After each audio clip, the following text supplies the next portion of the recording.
الحمد لله نحمده ونستعينه ونستغفره ونؤمن به ونتوكل عليه ونعوذ بالله من شرور أنفسنا ومن سيئات أعمالنا من يهده الله فلا مضل له ومن يضلله فلا هادي له ونشهد أن لا إله إلا الله وحده لا شريك له ونشهد أن سيدنا ونبينا ومولانا محمد صلى الله تعالى عليه وعلى آله وبارك وسلم تسليما كثيرا كثيرا. فقد قال الله تعالى في القرآن العظيم: أعوذ بالله من الشيطان الرجيم. بسم الله الرحمن الرحيم. يا أهل الكتاب قد جاءكم رسولنا يبين لكم على فترة من الرسل أن تقولوا ما جاءنا من بشير ولا نذير فقد جاءكم بشير ونذير والله على كل شيء قدير صدق الله العظيم. সম্মানিত ইমাম সাহেব, সম্মানিত উলামায়ে কেরাম, আমার একান্ত প্রিয় মুসল্লি ভাই সব, অনলাইনে সম্পৃক্ত ভাই এবং বোনেরা, আসসালামু আলাইকুম ওয়া রাহমাতুল্লাহি ওয়া বারাকাতুহু।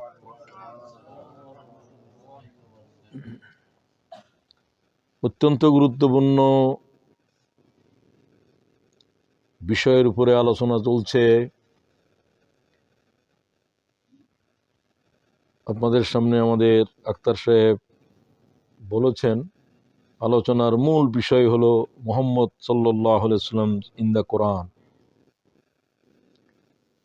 আমি আগেও বলেছি, এখনো বলছি, মুহাম্মদুর রাসূলুল্লাহ সাল্লাল্লাহু আলাইহি ওয়াসাল্লামের উপর আল্লাহর কোরআনের চাইতে আর বিশুদ্ধ যথার্থ সিরাতের আর কোনো কিতাব আকাশে নাই, জমিনে নাই।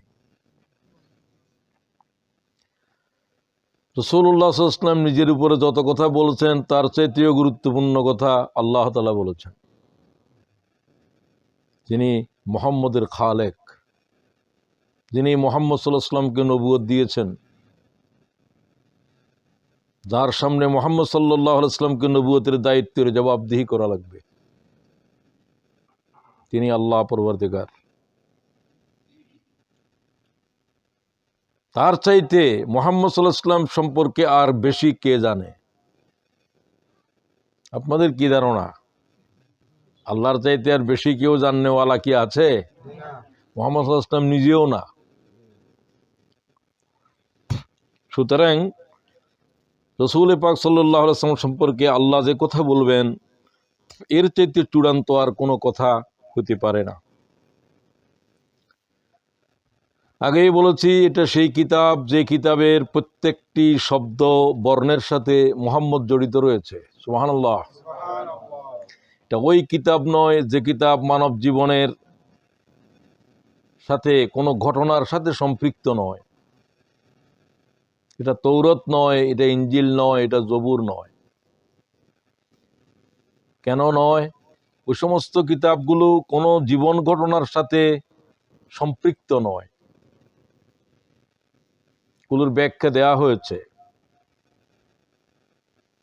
কোরআন শরীফের এমন কোন আয়াত অথবা কতগুলো আয়াত অথবা কোন সূরা, কোন প্যারা এমন নাজেল হয় নাই যা নাজেল হওয়ার প্রেক্ষাপট ঘটনা আগে ঘটে নাই। প্রত্যেকটি সূরা, প্রত্যেকটি পারা, অনেক সময় এক একটা আয়াত পর্যন্ত কোনো না কোনো ঘটনার সাথে, জীবনের সাথে সম্পর্কিত। কথাটা কি আর বুঝে বলতে হবে? এরকম কোন কিতাব আল্লাহ থেকে অবতীর্ণ হয় নাই। দিস ইজ অনলি বুক, যে কিতাবের মধ্যে শুধু ঘটনার ঘনঘটা।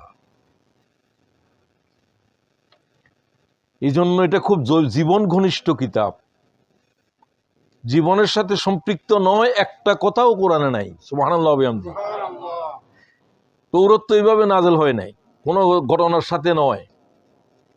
তোমার উম্মতের এই 10টা কথা আল্লাহর পক্ষ থেকে অবতীর্ণ হয়েছে, এগুলো অনুসরণ করার জন্য বলো। ঘটনার সাথে কোনো সম্পর্কিত নয়। আল্লাহর নাজেল করে দিলেন 10 কমান্ডমেন্টস, 15 কমান্ডমেন্টস, এই নির্দেশনা বলি। আশ্চর্য যে কি কিতাব, যে কিতাবের প্রত্যেকটি আয়াতের সাথে ঘটনা জড়িত আছে। সুবহানাল্লাহ বিহামদিহি। যেটাকে শানে নজুল বলা হয়ে থাকে। কেন এই আয়াত নাজেল হলো? এই কারণে এই কিতাবটি নাজেল হওয়ার জন্য এত সময় নিয়েছে। ইনজিল নাজেল হতে কতক্ষণ লেগেছে? না হয় 5 মিনিট। জিবরাইল আলাইহিস সালাম লিখিত একটা ফরমান মুসা আলাইহিস সালামকে দিয়ে দিলেন, এইটা আল্লাহর পক্ষ থেকে তোমার তৌরাতের 10 নির্দেশনা বলি। এটা কতক্ষণ সময় লাগবে? আর না, মুহাম্মদ সাল্লাল্লাহু আলাইহি ওয়াসাল্লামের নবুয়তের 23 বছর পূর্ণ সময় আল্লাহর কোরআন অবতীর্ণ হয়েছে। কোন কিতাব নাজেল হইতে সব কিতাব জমা করলেও 23 বছর হয় নাই, যত কিতাব আল্লাহ নাজেল করেছে। বৈশিষ্ট্যপূর্ণ কথা এগুলো। আরো কি বলছিলাম, কোন কিতাব এমন নাই যে কথাগুলো আল্লাহ সরাসরি পয়গম্বরের উপর অবতীর্ণ করেছে। সেগুলো জিবরাইলের মারফতে তাদের ভাষায় জিবরাইলকে আল্লাহ বলছেন, সেগুলো ওই ভাষার উপরে নাজেল হয়েছে। আরবি ভাষায় আর কোন কিতাবে নাজেল হয়েছে আমার জানা নাই। সুবহানাল্লাহ। যে জাতের ভাষায় সেই জাতের, আরবিদের ভিতরে রাসূলদের আগে পর্যন্ত দীর্ঘদিন কোনো নবী আসে নাই। নবীরা সব ফিলিস্তিনে আসছে বেশিরভাগ। ওই এলাকার লোকেরা তখন হিব্রু ভাষায় কথা বলতো। এখনো হিব্রুকে ইহুদিরা তাদের জাতীয় ভাষা হিসাবে এই মরা ভাষারে জিন্দা করছে। আবার তারা আরবিতেও কথা বলে, হিব্রুতেও বলে। তো যাই হোক, সরাসরি আল্লাহ তাআলার হুকুম অবতীর্ণ হয়েছে, এটা হলো কালাম। কোরআন শরীফটা আসলে কোনো কিতাব নয়, এটা কালামুল্লাহ, আল্লাহর কালাম নাজেল হয়েছে। সুবহানাল্লাহ। এটা তৌরাত নয়, ইনজিল নয়, জবুর নয়, কিছু নয়। এর সাথে কারো কোনো তুলনা নাই। এগুলো এক একটা কথার ওজন আকাশ জমিনের চাইতে বেশি। কালাম কি জিনিস আর কিতাব কি জিনিস? এটা কালামুল্লাহকে যখন লিখা হয়েছে তখন কিতাব হয়েছে। ওগুলো নাজেলেই হয়েছে কিতাব আকারে, আল্লাহর আওয়াজ নাজেল হয় নাই। আল্লাহর আওয়াজ কেউ বরদাস্ত করতে পারবে না। আকাশ, জমিন, জিব্রাইল, মিকাইল কেউ পারবে না। সুবহানাল্লাহ বিহামদিহি। আল্লাহ বলছে এক শব্দ সইতে পারবে না আকাশ, জমিন, পাহাড়, পর্বত, সব চূর্ণ বিচূর্ণ হয়ে যাবে। মুহাম্মদ সইতে পারবে, আর জিব্রাইলকে আমি বহন করার ক্ষমতা দিয়েছি। এত বেশি ক্ষমতা লাগবে, আল্লাহর আরশ বহন করার ফেরেশতারাও পারবে না। সুবহানাল্লাহ বিহামদিহি। সমগ্র সৃষ্টি আল্লাহর আরশের কাছে এক বালিকণার মতো। আরশ কত বড়, এগুলোর কোনো বর্ণনা দিতে পারবো না। 8 জন ফেরেশতা আল্লাহর আরশতে কাদের উপরে বহন করছে। সুবহানাল্লাহ। সেগুলো কি রকম, সেগুলোর বর্ণনাও দিতে পারবো না। জমিন থেকে আকাশ পর্যন্ত ওই সমস্ত ফেরেশতার প্রথম হাঁটু পর্যন্ত হলো 20 বিলিয়ন লাইট ইয়ার পার লাগবে শুধু হাঁটু পর্যন্ত আসতে। 20 বিলিয়ন, নট মিলিয়ন, বিলিয়ন। হাজার হাজার কোটি বছর শেষ হয়ে যাবে, এক সেকেন্ডে 1,86,000 মাইল গতিতে আসতে। ওই আরশ বহনকারী ফেরেশতা এগুলোর টাকনু থেকে হাঁটু পর্যন্ত আসতে 20 বিলিয়ন লাইট ইয়ার লাগবে। সুবহানাল্লাহ। বাকিটা রাখো, দেহ রাখো। এই জাতের ফেরেশতা আল্লাহর এক শব্দ বহন করতে পারবে না, আরশ বহন করতে পারবে। সুবহানাল্লাহ। এর চাইতেও ভারী। কি কিতাব পড়ি, বুঝছি কোরআন শরীফ কি কিতাব। ইন্না সানুলকি আলাইকা কাওলান সাকিলা, মুহাম্মদ তোমার উপরে এক ভারী কিতাব অবতীর্ণ করব, যে কিতাবের এক শব্দ আকাশ জমিন সইতে পারবে না। সুবহানাল্লাহ। তোমাকে পারার জন্য তোমার সিনা প্রশস্ত করেছে। যদি উম্মতেরা বুঝতো কি কিতাব নাযিল হয়েছে, এটা আল্লাহ বুঝার তৌফিক দাও। সেই কিতাবের আলোচনা হচ্ছে।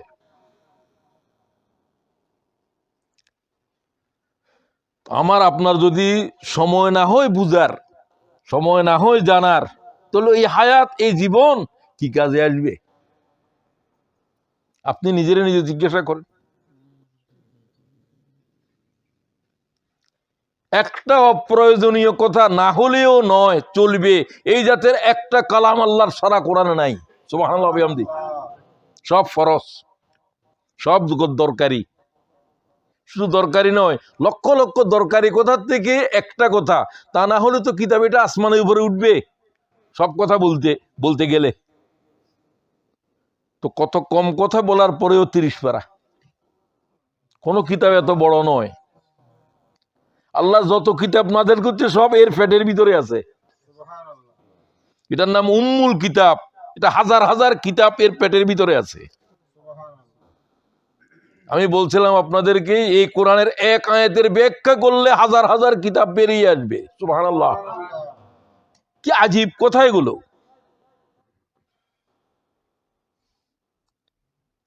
কিসের আলোচনা করেন আপনি 3 ঘন্টা পর্যন্ত, একটা কোরআন শরীফের আয়াত নাই।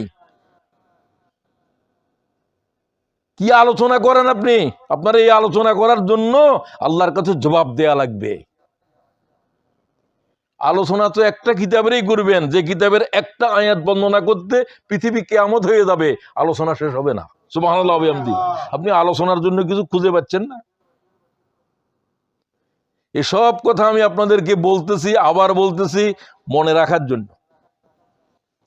আজকে শেষ হবে এই আয়াতের, এর আগে আলোচনার তরজমা করে দিচ্ছে আগের কথাগুলো মনে রাখার জন্য। ইয়া আহলাল কিতাব, হে আহলে কিতাবীরা। আহলে কিতাবী সবাই, কিতাব নাযিল হয় নাই, নবী আসে নাই, কোনো জাতি নাই দুনিয়ার উপরে। তো এমনি যেহেতু অন্যান্য কিতাবগুলো দুনিয়ার উপরে নাই, ও কিতাবওয়ালা কেউ পৃথিবীতে নাই, এখন আহলে কিতাব দাবিদার দুই জাতেরা আছে। বিকৃত হোক স্বীকৃত হোক, তাদের কাছেই কিতাব আছে। ইহুদিরা, খ্রিস্টানেরা, তৌরাতওয়ালারা, ইনজিলওয়ালারা, ওল্ড টেস্টামেন্ট, নিউ টেস্টামেন্ট। আমরাও আহলে কিতাব, আমরা তো বড় আহলে কিতাব। আমাদের কিতাবের ভিতরে সব কিতাব আছে। আমাদেরকে আল্লাহ যখন আহলে কিতাবের ডাক দিচ্ছে, আমরাও আহলে কিতাব। তবে এখানে তাদেরকেই বলা হয়েছে যারা নিজেদেরকে আহলে কিতাব বলে দাবি করো। রাসূলুল্লাহ সাল্লাল্লাহু আলাইহি ওয়াসাল্লাম আসার পরেও কদ জাআকুম রাসূল সিঙ্গেলে বলা হচ্ছে, O the people of the books, হে আহলে কিতাবীগণ, now has come to you our last messenger মুহাম্মাদুর রাসূলুল্লাহ। এক বচন, অতঃপর তিনি আসবেন। আল্লাহ বলছেন অতঃপর, সবার শেষে আসবেন। তার অনেক বৈশিষ্ট্যের ভিতরে এটা একটা। He is the last Messenger. তারপরে আর কোন নবী রসুল আল্লাহর জমিনের উপরে আসা আল্লাহ পৃথিবীর মাটির নবুয়তের জন্য হারাম করে দিয়েছে। কেউ আসলে সেটা বৈধ নবী নয়, রসুল নয়। মা কানা মুহাম্মাদিন আবা আহাদিম মির রিজালিকুম ওয়ালাকিন রাসূলুল্লাহ ওয়া খাতামান নবিয়্যিন। শেষ নবী তিনি, শেষ রসুল তিনি। শেষ নবী বললেন কেন? রসুল আসতে হলে কিতাবও লাগবে। নবী আসতে কিতাব লাগে না, আগের কিতাবের দাওয়াত দিলেও নবী হয়। এক রসুলের আন্ডারেও কই নবী থাকে।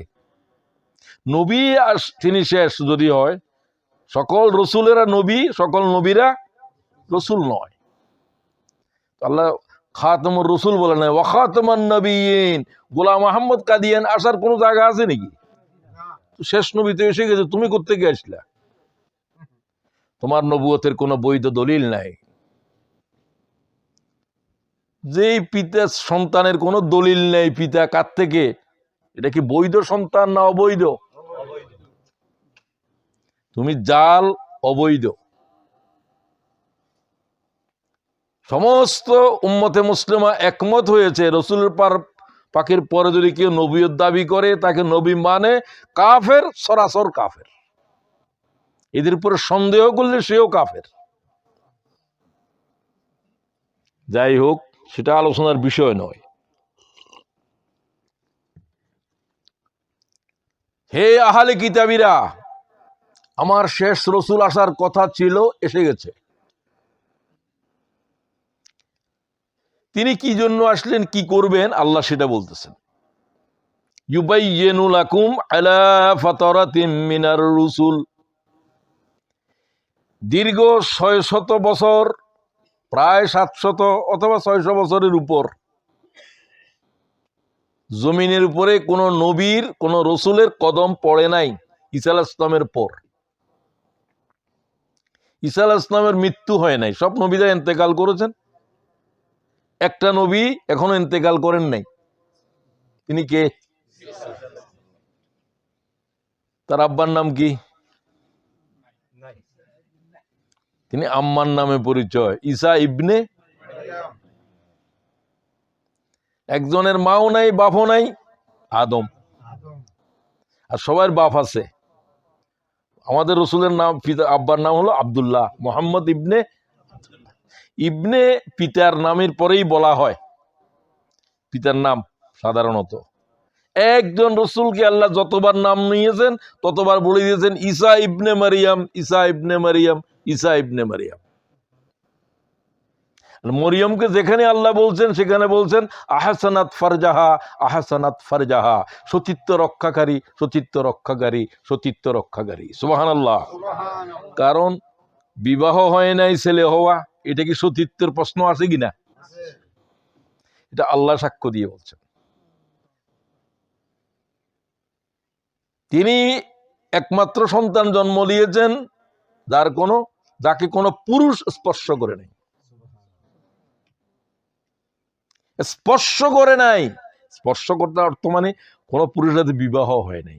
স্পর্শ খালি এটাকে নাম স্পর্শ নয়, স্পর্শের অনেক অর্থ।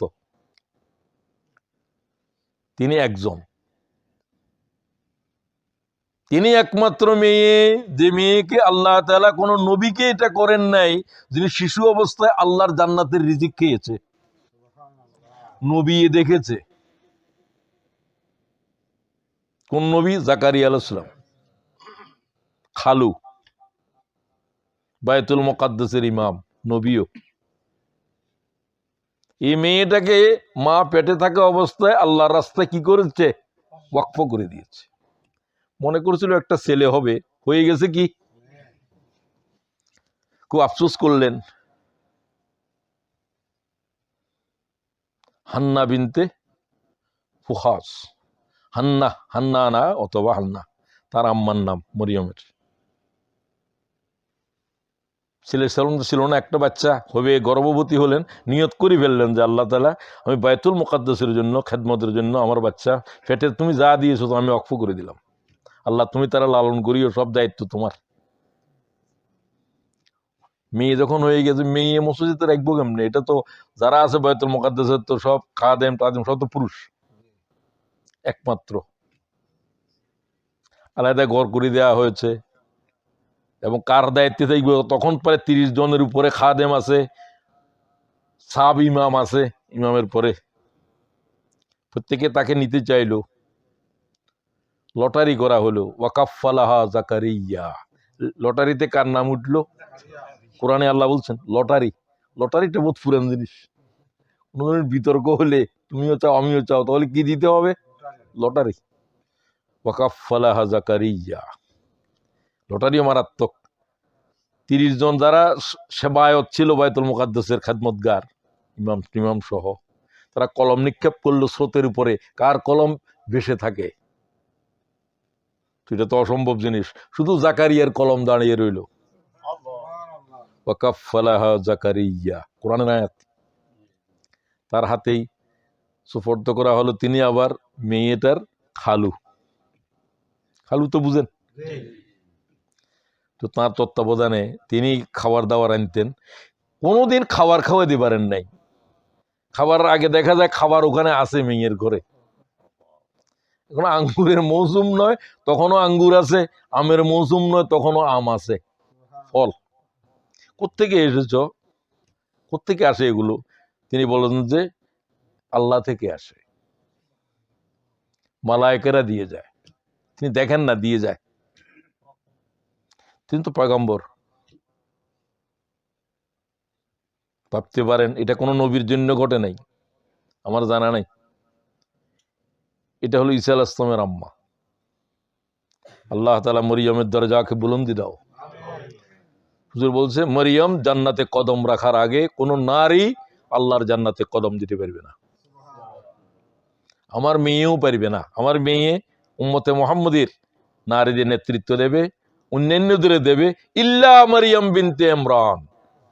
মারিয়ামের নেতৃত্ব আমার মেয়ে দিতে পারবে না, কেউ দিতে পারবে না। সে মেয়ে ঈসা আলাইহিস সালামের আম্মা। তো আল্লাহ তাআলা বললেন, আমি দীর্ঘদিন পর্যন্ত ঈসাকে উঠিয়ে নেওয়ার পরে কে হত্যা করতে চেয়েছিল? ইহুদিরা। ইহুদিরা হচ্ছে তাদের আরেকটা অভ্যাস, ওয়াদা খেলাপ করা, শিরিক করা, সুদ খাওয়া, নবী খুন করা। এগুলো আল্লাহ বলছেন কোরআনে। আল্লাহ বলছেন এই জাতের উপরে শুধু কোরআন শরীফে 30 বার আল্লাহ অভিশাপ দিয়েছে। এত অভিশপ্ত, যেখানে যায় পৃথিবীর কেউ তাদেরকে ভালোবাসে না, সবাই সাথে এরা ক্রিমিনাল জাতি। কিন্তু এদের ভিতরে বেশি নবী, বেশি নবী এসছে এদের ভিতরে। এরা ইব্রাহিম আলাইহিস সালামের আওলাদ। এদেরকে বনি ইসরাইল কেন বলে? ইব্রাহিম আলাইহিস সালামের 2 স্ত্রীর 2 ছেলে।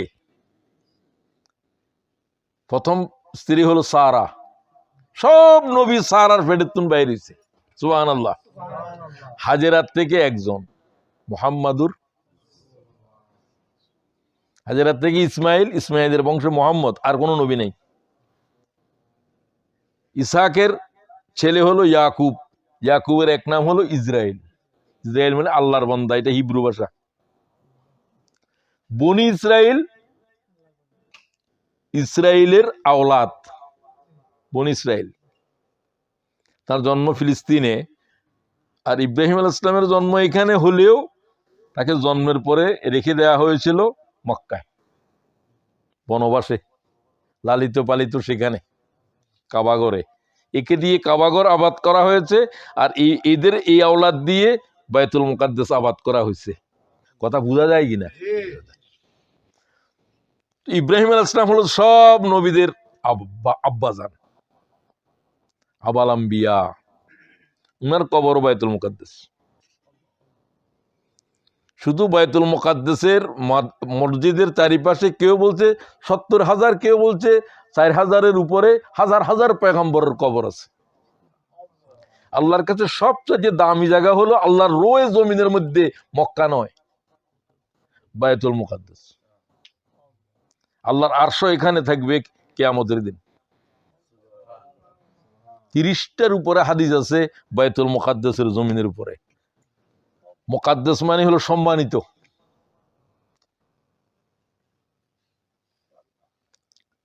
বুঝতে পারছেন? হুজুর বলছেন কিয়ামতের আগে সমস্ত যুদ্ধ বাইতুল মুকাদ্দাসে হবে। ইহুদিরাও এটার জন্য যুদ্ধ করবে, খ্রিস্টানেরাও করবে, মুসলমানেরাও করবে। কারণ ঈসা আলাইহিস সালাম আসবেনও সেখানে, দাজ্জাল আসবেও সেখানে। এটা তাদের মুসি, ত্রাণকর্তা। এটা তো বাইতুল মুকাদ্দাসে ঢুকতে পারবে না মসজিদে, এই জন্য মসজিদ এটা ভাঙিয়ে ফেলবে তারা। হাইকেলে সুলাইমানি বানাবে এই দাজ্জালের জন্য। এটার আয়োজন চলতেছে। এখন যে যুদ্ধ হচ্ছে বাইতুল মুকাদ্দাসের রক্ষা করার জন্য, এটা গোটা মুসলিম উম্মার দায়িত্ব। এই দায়িত্ব যারা হামাস, ফিলিস্তিনের মুজাহিদেরা আজকে যুদ্ধ করছে, গোটা মুসলিম উম্মার পক্ষে যুদ্ধ হচ্ছে। সুবহানাল্লাহ ওয়া বিহামদিহি। সমস্ত উম্মা সাহায্য করা ফরজ তাদের উপরে। কারণ এই মসজিদ ধ্বংস করার আয়োজন করতেছে এরা। এরা ডিনামাইট তৈরি করে রেখেছে। তারা বলে যে ভূমিকম্পে ভেঙে গেছে, এখন নতুন করে ঘর বানাবে, আগের শেপ টেপ সব পরিবর্তন করে।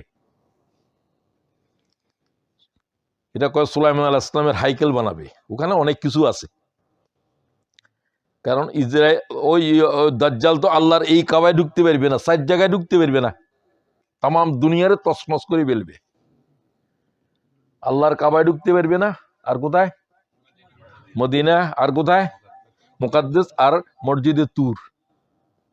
মুসা আলাইহিস সালামের ওহী এখানে নাযিল হয়েছিল, এটা মিশরের তুর পাহাড়ে। ওখানে একটা মসজিদ আছে পবিত্র, একটা বেশি উপরে, বেশি আবাদ হয় নাই, ওইটাই। এই 4 মসজিদে ঢুকতে পারবে না, আর সব মসজিদ টসজিদ সবকিছু তছনছ করে ফেলবে। কে? 40 দিন থাকবে দুনিয়ায়, পৃথিবীর ফানা করে ফেলবে। প্রথম দিনই 1 বছরের সমান। করতে পারবে না, কোনো কথা নাই। এত ক্ষমতা আল্লাহ দিবেন। হাজার হাজার ইবলিসের কাছে এই ক্ষমতা নাই, দাজ্জালের কাছে যে ক্ষমতা আছে। ইবলিস তো মরার জীবিত করতে পারে না, ঈসা আলাইহিস সালাম পারে, আল্লাহর হুকুমে। ঈসা আলাইহিস সালাম আল্লাহর হুকুমে যা পারে, দাজ্জাল নিজের হুকুমে তা পারবে। কার হুকুমে? কথা বলেন না। নিজের হুকুমে। এই কবর ভিতরে কে আছো, উঠে উঠ, আমি নির্দেশ দিচ্ছি, খাড়া হয়ে যাবে মুর্দা। ঈসা আলাইহিস সালাম বলবেন কুম বিইজনিল্লাহ, আল্লাহর হুকুমে খাড়া হয়ে যা। 100 বছরের মুর্দা খাড়া হয়ে যাবে। এর হবে, এ বলবে আমার হুকুমে, ঈসা আলাইহিস সালাম বলবে আল্লাহর হুকুমে। সব ঈসা আলাইহিস সালাম আল্লাহর হুকুমে বলবে। মরণের কেউ জীবন দিতে পারবে না, এ পারবে, দাজ্জালে পারবে, ঈসা আলাইহিস সালাম পেরেছে। মাটির পুতলা বানাইছে পাখির মতো, ফু করে দিবে, আল্লাহর হুকুমে উড়ে যা, পাখি হয়ে উড়ে যাবে। তো মরারে জীবিত, জীবিতরে মরারে খাড়া করে, মরা মাটির ভিতরে জীবন ফুকিদের, এটা তো আল্লাহর ক্ষমতা।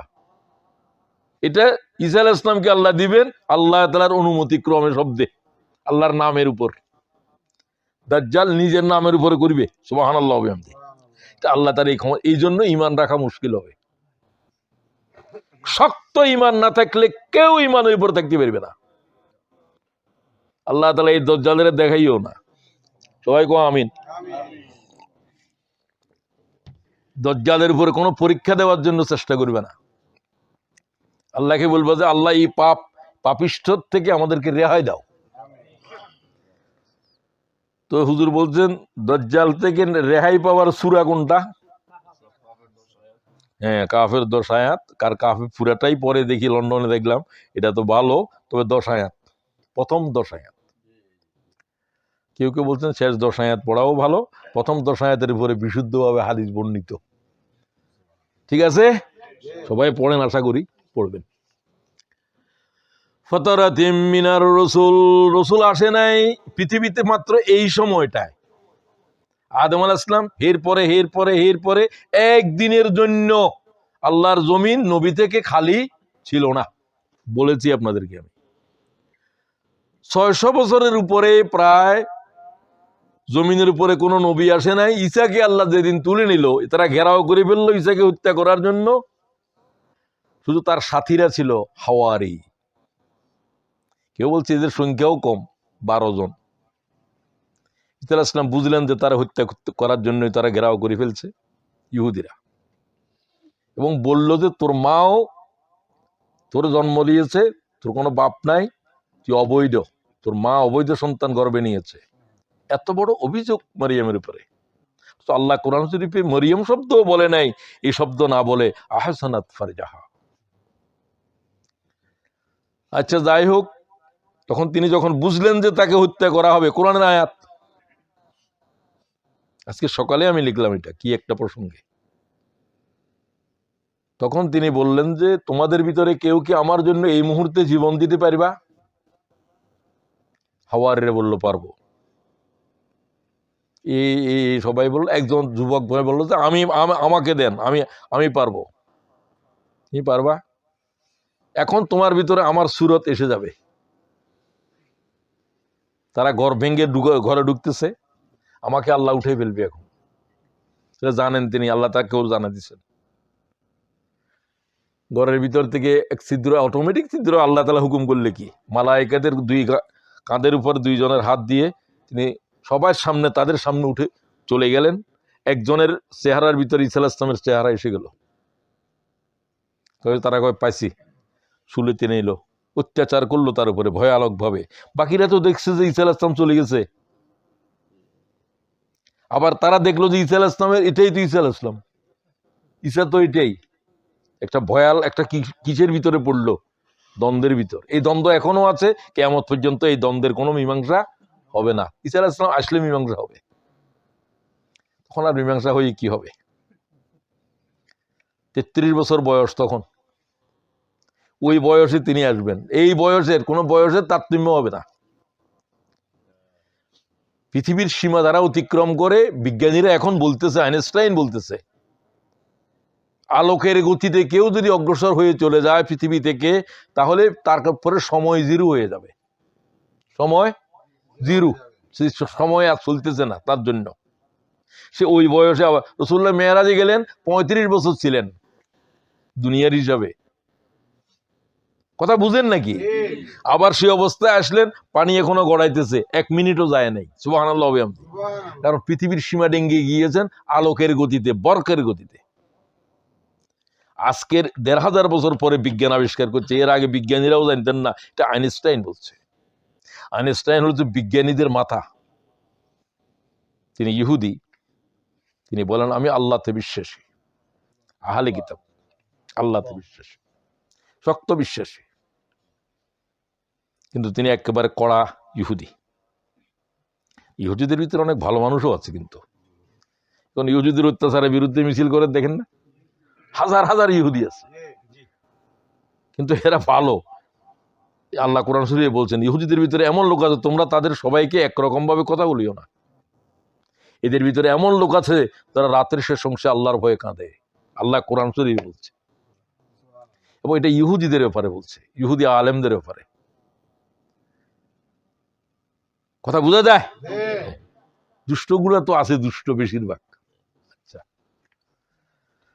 তো এতদিন পর্যন্ত নবী থেকে আল্লাহ তাআলা খালি করে রাখছিলেন কেন, এর জবাব দিয়েছিলাম আমি, মনে আছে? কি বলছি? না, কথা একেবারে কংক্রিট বলতে হবে, এ কোনো গোজামিলের কারবার নাই। আল্লাহ তাআলা প্রায় 700 বছর বা 610 বছরের উপরে সমগ্র দুনিয়ার নবী থেকে খালি করে রাখলো। মুহাম্মদুর রাসূলুল্লাহ আসার প্রস্তুতি চলে, preparation to come the last messenger. আখেরি রসুল আসবে, কি প্রস্তুতি? সমগ্র দুনিয়া থেকে তাম পৃথিবীর সমস্ত আলো হেদায়েতের বাতি নিভিয়ে দাও, সময় লাগবে। 1 ইঞ্চি জমিনের উপরে আল্লাহর হেদায়েতের একটা নূর থাকবে না, সব বুঝে দাও, হারিয়ে যাবে, ভুলে যাবে। আল্লাহওয়ালা বলনেওয়ালা কিছু থাকবে না, সব শিরক তাম দুনিয়ারে ঘিরে ফেলবে। তো মানুষেরা এখন কি চাইবে? আলো চাইবে। তো এখন কি ছোটখাটো আলো দিয়ে হবে?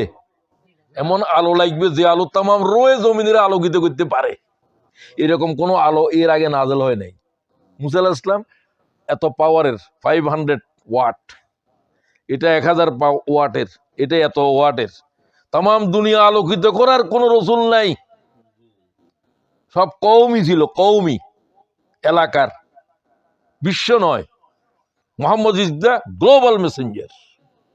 Mohammad is the global Messenger. He is the only global Messenger. তাহলে সব নবীদেরকে জমা করলেই একজন বিশ্ব নবী হবে। এই মাথায় একজন, এই মাথায় একজন, এই মাথায় একজন, এই মাথায় একজন, এই মাথায় একজন। ও সমস্ত বাতি দিয়ে আর দুনিয়া আলোকিত হবে না, তাম পৃথিবী অন্ধকারে। আগে এমন ছিল না, এখানে আলো আছে, এখানে আছে, এখানে নাই, এখানের জন্য একটা বাতি জ্বালো, ওই কওমের জন্য। এখন তো কারো কাছে কোনো আলো নাই, পৃথিবী থেকে একটা আওয়াজ উঠেছে।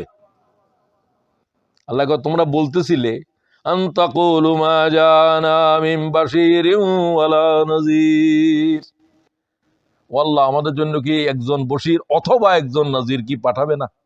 সমগ্র পৃথিবী তো এই অন্ধকারের ভিতরে ঘুরপাক খাচ্ছে, আর কত বছর এই অন্ধকারে থাকবে? সব নবীরা ছিলেন হয় বশির অথবা, এটাও বলেছি আমি। আদম আলাইহিস সালাম দোনোটাই নবীদের, বাশিরেরাও নজির, আবার নজিরেরাও বাশির।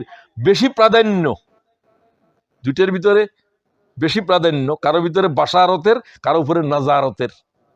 আজ আমরা বাশারতে এরা মানে এরা বেশি গরম নয়, এটা মানুষদেরকে জান্নাতের কথা বলে বলে নেকের দিকে বা আল্লাহর পথে নিয়ে যায়। তোমরা এই কাজ করলে, এই কাজ করলে, এই কাজ করলে জান্নাতে দিতে পারবা, আল্লাহর শাস্তি থেকে বাঁচতে পারবা। আর যারা নাজির, এরা শুধু আল্লাহর আযাবের ভয় দেখায় বেশি, জাহান্নামের আযাব এরকম হবে, খবরদার, এর থেকে বাঁচতে হলে হেদায়েতের পথে আসো। এরা বলবো যে নেকের কথা বেশি বলবে, বাশির, আর এরা আযাব সম্পর্কে সতর্ককারী, এরা হলো নাজির। নাজিরদের ভিতরেও কিছু বশিরের কথা আছে, বশিরদের ভিতরেও নাজিরের কথা আছে, প্রাধান্য বেশি। তো আল্লাহ তোমরা এরকম চাচ্ছিলে, তো দুই একজন নাজির আর বশির আপনারা তো চিনেন, যাদের মধ্যে আল্লাহর গজব এসেছে, এগুলো সব নাজির। 5-7টার নাম তো আল্লাহ নাম ধরে ধরে বলছে। এই জাতিরা বড় মারাত্মক এগুলো। আলাম ইয়াতিহিম নাবাউল্লাযীনা মিন ক্বাবলিহিম কাওমে নূহ, 1 নম্বর জাতি বলতেছি যাদের মধ্যে নজির এসেছে। কাওমে নূহ, নবীর নামও আছে কাওমে নূহ। কোন জাতি? নূহের জাতি। নবীকে নূহ, নাজির। বেশি দিন পর্যন্ত মানব জাতির আল্লাহ তাআলার ভয়াল আযাব সম্পর্কে সাবধান করছেন, অতঃপর শুনে নাই আল্লাহর গজব ভয়াল ভাবে এসেছে। একজন মানব জীবিত ছিল না নাফরমান, কিছুই ছিল না, শুধুমাত্র ইমানদারের ৪১ জনই ছিল, অথবা ৭৯, নবী সহ ৮০। কতশো বছর দাওয়াত দিছেন? কোরআনের আয়াত হলো ৯৫০ বছর। কোন নবী এতদিন পর্যন্ত এইভাবে দাওয়াত দিয়ে এত কম সংখ্যক লোক ঈমান আনছে, এর কোনো নজির নেই। এটা সেই যুগের সব মানুষ ৯০০ বছর বাঁচত, এটা নয়, এটা নূহ আলাইহিস সালামের হায়াত। কথা বলছি না? দাদারেও পাইছে, বাপেরেও পাইছে, ফুতেরেও পাইছে, কেউ ঈমান আনে নাই। তো নূহ আলাইহিস সালাম দাদারও দাওয়াত দিছে, কাফের ছিল গোষ্ঠী সব, বাপের গোষ্ঠী গেছে, ছেলের গোষ্ঠী গেছে, তাদের আওলাদেরাও এরকম হবে। এটা তাকে আল্লাহ লম্বা হায়াত দিয়েছেন দেখানোর জন্য মানব জাতিরে। তিনি দেখেছেন সবাই এরকম ছিল না। খেয়াল করিয়েন কথা। কাওমে নূহ ওয়া আদ ওয়া সামুদ, আদ জাতিরা হুদ আলাইহিস সালাম, সামুদ জাতিরা সালেহ আলাইহিস সালাম, ওয়া কাওমে ইব্রাহিম, ইব্রাহিম আলাইহিস সালাম, তার জাতির উপরেও খোদার গজব আসছে। নমরুদ কিভাবে আল্লাহর গজবে তারা শেষ করছে? কি জাতের অসভ্য জাতি ছিল ইব্রাহিম আলাইহিস সালামের! জীবন্ত একটা পয়গম্বরকে আগুনে ফেলে দিল উলঙ্গ করে। ৪০ দিন পর্যন্ত জ্বলন্ত ধাউ ধাউ আগুনের ভিতরে ইব্রাহিম আলাইহিস সালাম আঙ্গুর খাইতেছে। তারা দেখে আসলো, ফিরে আসলো, একজন লোক ইমান আনলো না,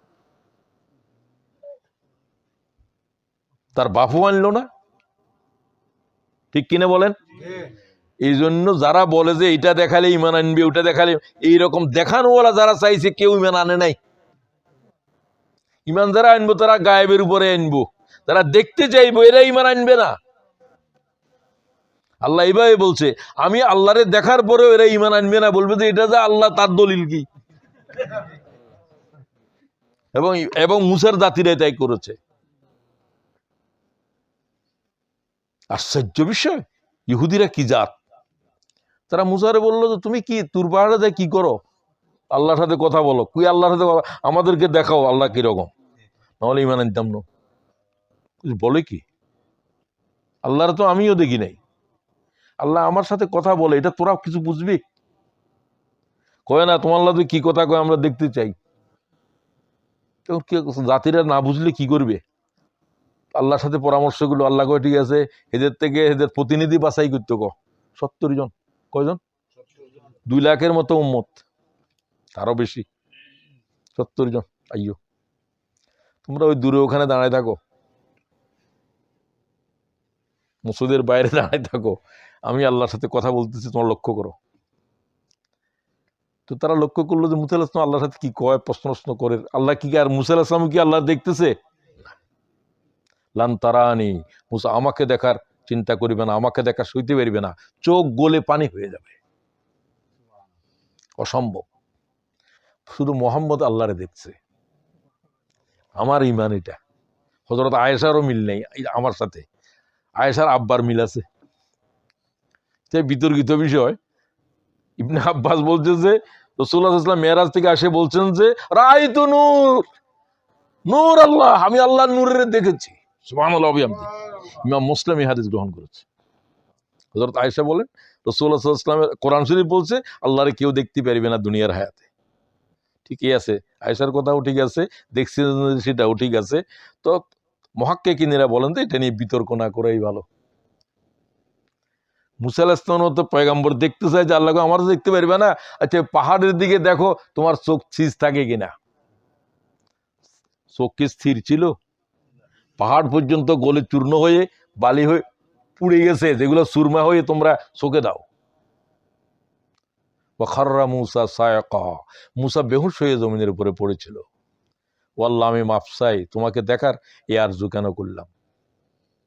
তুমি তো বলে দিয়েছিলা লান তারানি, কখনো আমাকে দেখা তোমার চোখ বরদাস্ত করতে পারবে না। তো রাসূলুল্লাহ কি দুনিয়ায় দেখছে না আসমানে যায় দেখছে? ওখানে তো দেখতে পারবে, ওখানে তো কেউ যায় নাই। যেখানে দেখছে সেখানে তো জিব্রাইলও যায় নাই। কথা বুঝেননি? জিব্রাইলের সীমা কদ্দুর? সিদরাতুল, বড়ই গাছের সীমা। কিসের সীমা? বড়ই গাছের সীমা, কোরআনের আয়াত তো এটা। ইনদা সিদরাতিল মুনতাহা, ইনদা সিদরা, সিদরা মানে বড়ই গাছ। তোরা কি বলেন? বড়ই গাছ। কুলের কি?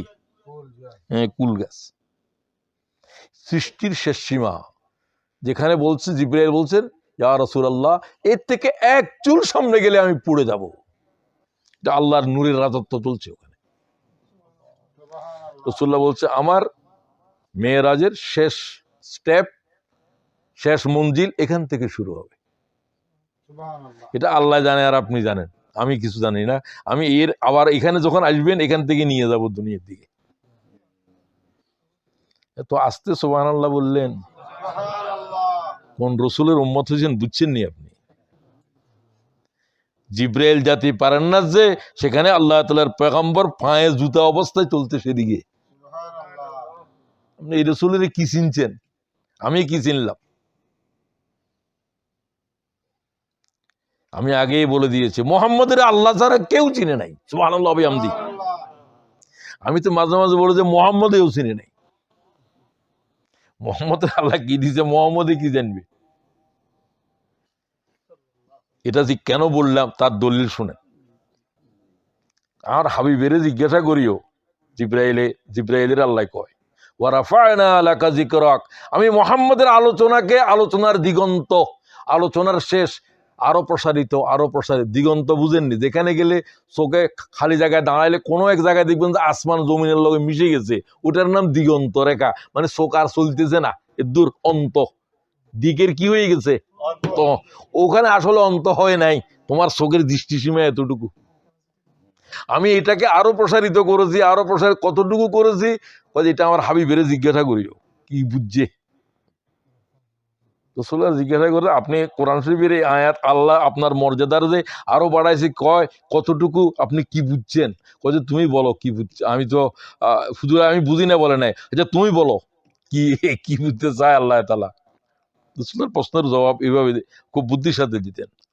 বলছে আল্লাহ তাআলা বুঝাইতে চাইছেন যে এতটুকু বলতে বলেও আমার সৃষ্টি জগতের যেখানে যে মুহূর্তে যত দূরে যেই জায়গায় আমার নাম জিকির হবে, সেখানে মুহাম্মদের নামও জিকির হবে।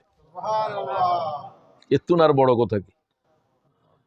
সৃষ্টির কোনো অন্তহীন সীমা নাই। আল্লাহর কোনো মখলুক, কোনো প্রাণী এমন নাই যে আল্লাহর জিকির করছে না। দেখা ও দেখা, ক্ষুদ্র বৃহৎ, কোনো দূরত্ব নাই, কোনো অন্ত নাই, অন্ত নাই, অন্ত নাই।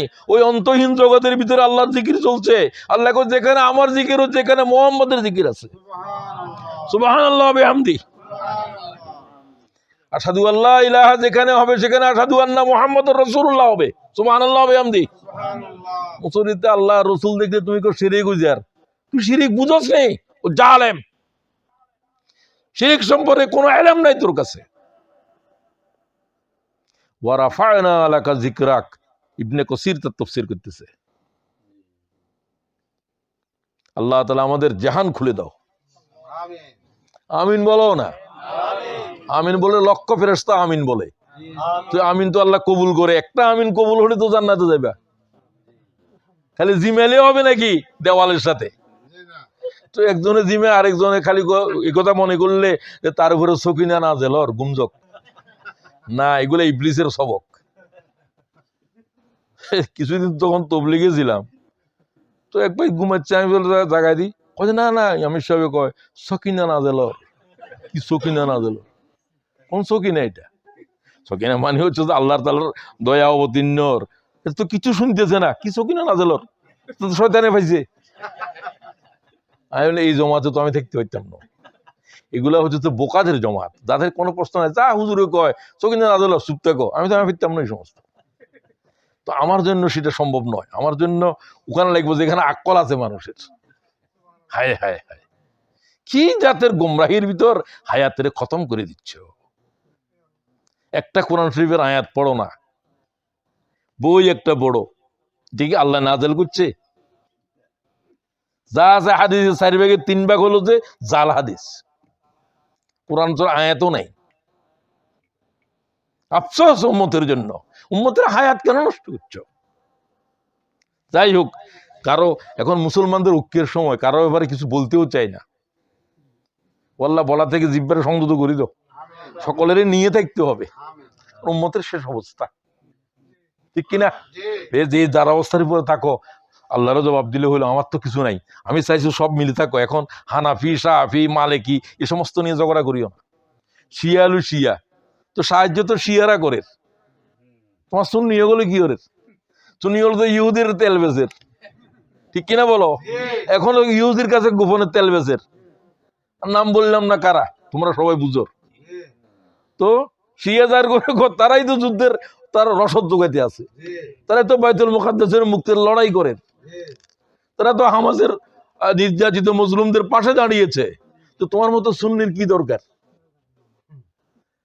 তোমার মতো সুন্নি গোপনে তেল বসানোর চাইতে আমার শিয়া এটা আনা দরকার, যে মুসলিম উম্মারে এই ক্রাইসিস মুহূর্তে উম্মতের পাশে দাঁড়িয়েছে, ঠিক কিনা বলো?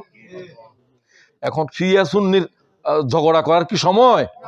না, উম্মতের শেষ অবস্থা এখন। আর পৃথিবীর হায়াত 100 বছর আছে কিনা আমার সন্দেহ হচ্ছে, কারণ এই কিয়ামতের সব আলামত জাহের হয়ে গেছে। মাত্র কয়েকটা, হঠাৎ করে শুনবেন যে ইমাম মাহাদি এসে গেছে। ইমাম মাহাদি আসার প্রথম সূচনা হলো দাজ্জাল এসে যাবে। এই 7 বছরের ভিতরে দাজ্জাল এসে গিয়েছে, এখন ঈসা আলাইহিস সালাম আসবে। দাজ্জাল না আসা পর্যন্ত ঈসা আলাইহিস সালাম আসবে না। ঈসা আলাইহিস সালামকে রাখা হয়েছে শুধু দাজ্জালের জন্য। দাজ্জালের কি করবে?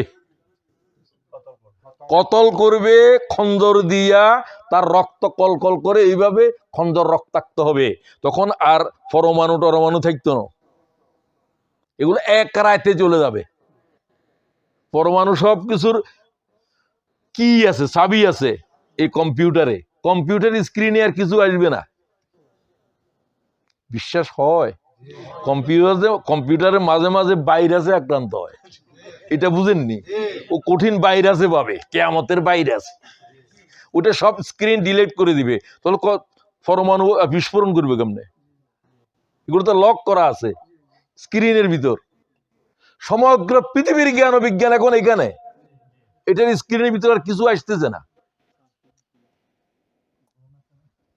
ড্রোন টোন কিছু নাই, সব কিছুর প্রযুক্তির মূল জিনিস শেষ হয়ে যাবে। আল্লাহ তাআলা ইমাম মাহাদিকে, ঈসা আলাইহিস সালামকে পৃথিবীর শেষ জ্ঞান তাদেরকে বকশিশ করে দেবে। কিন্তু এই কথাও আইনস্টাইন বলছে, দ্বিতীয় বিশ্বযুদ্ধ, তৃতীয় বিশ্বযুদ্ধ আমি জানি কি দিয়ে হবে, চতুর্থ বিশ্বযুদ্ধ আর তৃতীয় বিশ্বযুদ্ধের পরিণতি কি হবে আমি জানি না, তবে চতুর্থ বিশ্বযুদ্ধ কি হবে আমি জানি। বিজ্ঞানীরা বলল কি জানেন? তৃতীয় বিশ্বযুদ্ধ ভয়াল হবে, অনেক লোক মারা যাবে, এরপরে মানব জাতিরা আবার পাথরের যুগে চলে যাবে। দেখো এটা কিন্তু কথাও হাদিসের। তখন পাথর খঞ্জর এগুলা কি পারমাণবিক যুগের জিনিস? তো ঈসা আলাইহিস সালাম দাজ্জালের মতো এই শক্তিশালী, তার কি ক্ষমতা? সূর্য দাঁড়া করাই রাখে, বৃষ্টি ঘটায়, জমিনের থেকে কি আছে খনি, বাইর হয়ে আয়, বাইর হয়ে যাবে, এদের জন্য বৃষ্টি বন্ধ করে দিলাম, তোদের ফসল মারা যাবে, সব লোক অনাহারে থাকবে। আমারে মানবি না তো আমি তোকে এখনই জাহান্নামে দিয়ে দিব। তার এক হাতে জান্নাত, এক হাতে জাহান্নাম। জান্নাতের সুখ আছে এখানে, ডান দিকে, তার বাম দিকে, মনে করেন তার ডান দিকে। রাসূলুল্লাহ বলে দিয়েছেন, সে যাকে জাহান্নামে দিবে সে জান্নাতি, সে যাকে জান্নাতে দিচ্ছে সে জাহান্নামী। এরকম ভয়াল অবস্থায় ঈমান রাখা কি সহজ হবে? সহজ হবে না। আল্লাহ তাআলা রেহাই করো। তারা অনুসারী সব ইহুদি, 100 ভাগ। একজন ইহুদি এমন থাকবে না দাজ্জালের পিছনে ঐক্যবদ্ধ, কারণ দাজ্জাল তাদের মসজিদ, তাদের সেই ইহুদিদের রাজত্ব কায়েম করবে। খ্রিস্টানেরা বেশিরভাগ মুসলমান হয়ে যাবে, ঈসা আলাইহিস সালামের হাতে বায়াত গ্রহণ করবে। মুসলমানরা তো আছে, মুসলমানরা তো ঈসা আলাইহিস সালামের জন্য অপেক্ষা করবে। ইমাম মাহাদি যখন তার সাথে টিকবে না, তখন ইমাম মাহাদি ফিলিস্তিনে চলে যাবেন, পূর্ব পাশে সম্ভবত শ্বেতগম্বুজ মসজিদ সিরিয়ার, যেখান থেকে ঈসা আলাইহিস সালাম নামবেন, সেই মসজিদ নির্মাণ হয়ে গেছে আরো 50-60 বছর আগে, এবং সেটার গম্বুজও সাদা। ওই ওই ওই মসজিদের গম্বুজের পাশে তিনি আসি দাঁড়ায় আওয়াজ দেবেন, তোমরা আমাকে সিঁড়ি দিয়ে নামাও, আমি ঈসা ইবনে মারইয়াম। নামাজের জামাত একামত হয়ে গেছে, মেহেদী ইমামতির জায়গায় গিয়েছেন, আওয়াজ শোনা যাবে, ঈসা আলাইহিস সালাম বলবেন যে ঈসা ইবনে মারইয়াম, আমার জন্য মই নিয়ে আসো। সাতবক আসমানের তো আসতে পারলো, এখানে মই লাগের কেন? কারণ আসবাবে দুনিয়ায় এসে গেছে, আসবাবে দুনিয়া, এখন দুনিয়ার আসবাব লাগবে, সিঁড়ি দিয়ে নামানো হবে। তার দিয়ে তো সবাই তাকায় দেখবে তিনি যেন গোসল করে উঠেছেন, তার চুল থেকে যেন হীরা মোহর জহরত ঝরতেছে। হুজুর বলছেন ঈসা আলাইহিস সালামের এটা মুজিজা। আমি ঈসা আলাইহিস সালামের দেখেছি আকাশের ভিতরে, তার চেহারার দিকে তাকালাম, মনে হয় যেন ঈসা আলাইহিস সালাম গোসল করে আসছে, আর পানি সব মণিমুক্তা ঝরতেছে তার চুলের থেকে পানির মতো, আসলে কিছুই হচ্ছে না, এমনি আছেন। বুঝছেন না এই কথা? খয়েরি রঙের কি ধরনের কাপড় পরে আসবেন সেটা পর্যন্ত হাদিসে আছে। 33 বছর বয়সের যুবক নামবে, 40 বছর থাকবে, কত হলো হায়াত? 73 ইন্তেকাল করবেন। মদিনা শরীফে কবরের জায়গাও আছে হুজুরের পাশে। হুজুর বলছে ঈসা আলাইহিস সালাম আমার সাথে একসাথে কবরের থেকে উঠবো, হুজুরের পাশে দাফন হবেন। হুজুর বলছেন আমার নবীদের ভিতরে আমার বেশি কাছের হলো ঈসা ইবনে মরিয়ম, কারণ সে আমার উম্মত হবে। কোন নবী তো আমার উম্মত, আমার নবুয়ত পাবে না, ঈসা আলাইহিস সালাম পাবে। তো 33 বছরের তো বেশি নবী ছিল, আর হের থেকে পরে 40 বছর আর উম্মত থাকবে। সুবহানাল্লাহ কও। আমার সাথে দাফন হবে, কিয়ামতের দিন একসাথে উঠবে। তিনি কিয়ামতে সমস্ত নবীদেরকে বলবেন, কেউ আল্লাহর কাছে কেউ সুপারিশ করতে পারবে না, সকলে চলো মুহাম্মদুর রাসূলুল্লাহর কদমের উপরে যাই। তিনি ঈসা ইবনে মরিয়ম। এত কথা বললাম যে আল্লাহ তাআলা অন্ধকারটা কেন করলো, একজন বশীর অথবা নজির, তো আল্লাহ এরপরে জবাব দিচ্ছে, ফাকাদ জাআকুম বাশীরুন ওয়া নাযীর, আমি এমন একজন রাসূল তোদেরকে দিলাম। প্রায় 700 বছর পর্যন্ত জমিনকে অন্ধকার রেখে এমন একজন রাসূল পাঠাচ্ছি, গ্লোবাল মেসেঞ্জার, তাম দুনিয়ার এটা আলোকিত করবে। এর আলোর সামনে কোনো নবীর আলো দেখা যাবে না। সূর্যের সামনে কি মোমবাতির আলো দেখা যাবে? মুসা আলাইহিস সালামের হারিকেন, অমুকের হেজাক লাইট, কিছু কি আর দেখা যাবে? আখেরি মেসেঞ্জার এসে গেছেন, শেষ রসুল এসে গেছেন। তিনি কি, তাকে আল্লাহ বললেন তোমরা একজন বশীর অথবা একজন নজির চেয়েছিলে, এই হচ্ছে যে সব বশীরের বশীর, সব নজিরের নজির। সুবহানাল্লাহ। দোনোটাই আল্লাহ কোন নবীকে বলেন নাই 1,24,000 পয়গম্বরকে।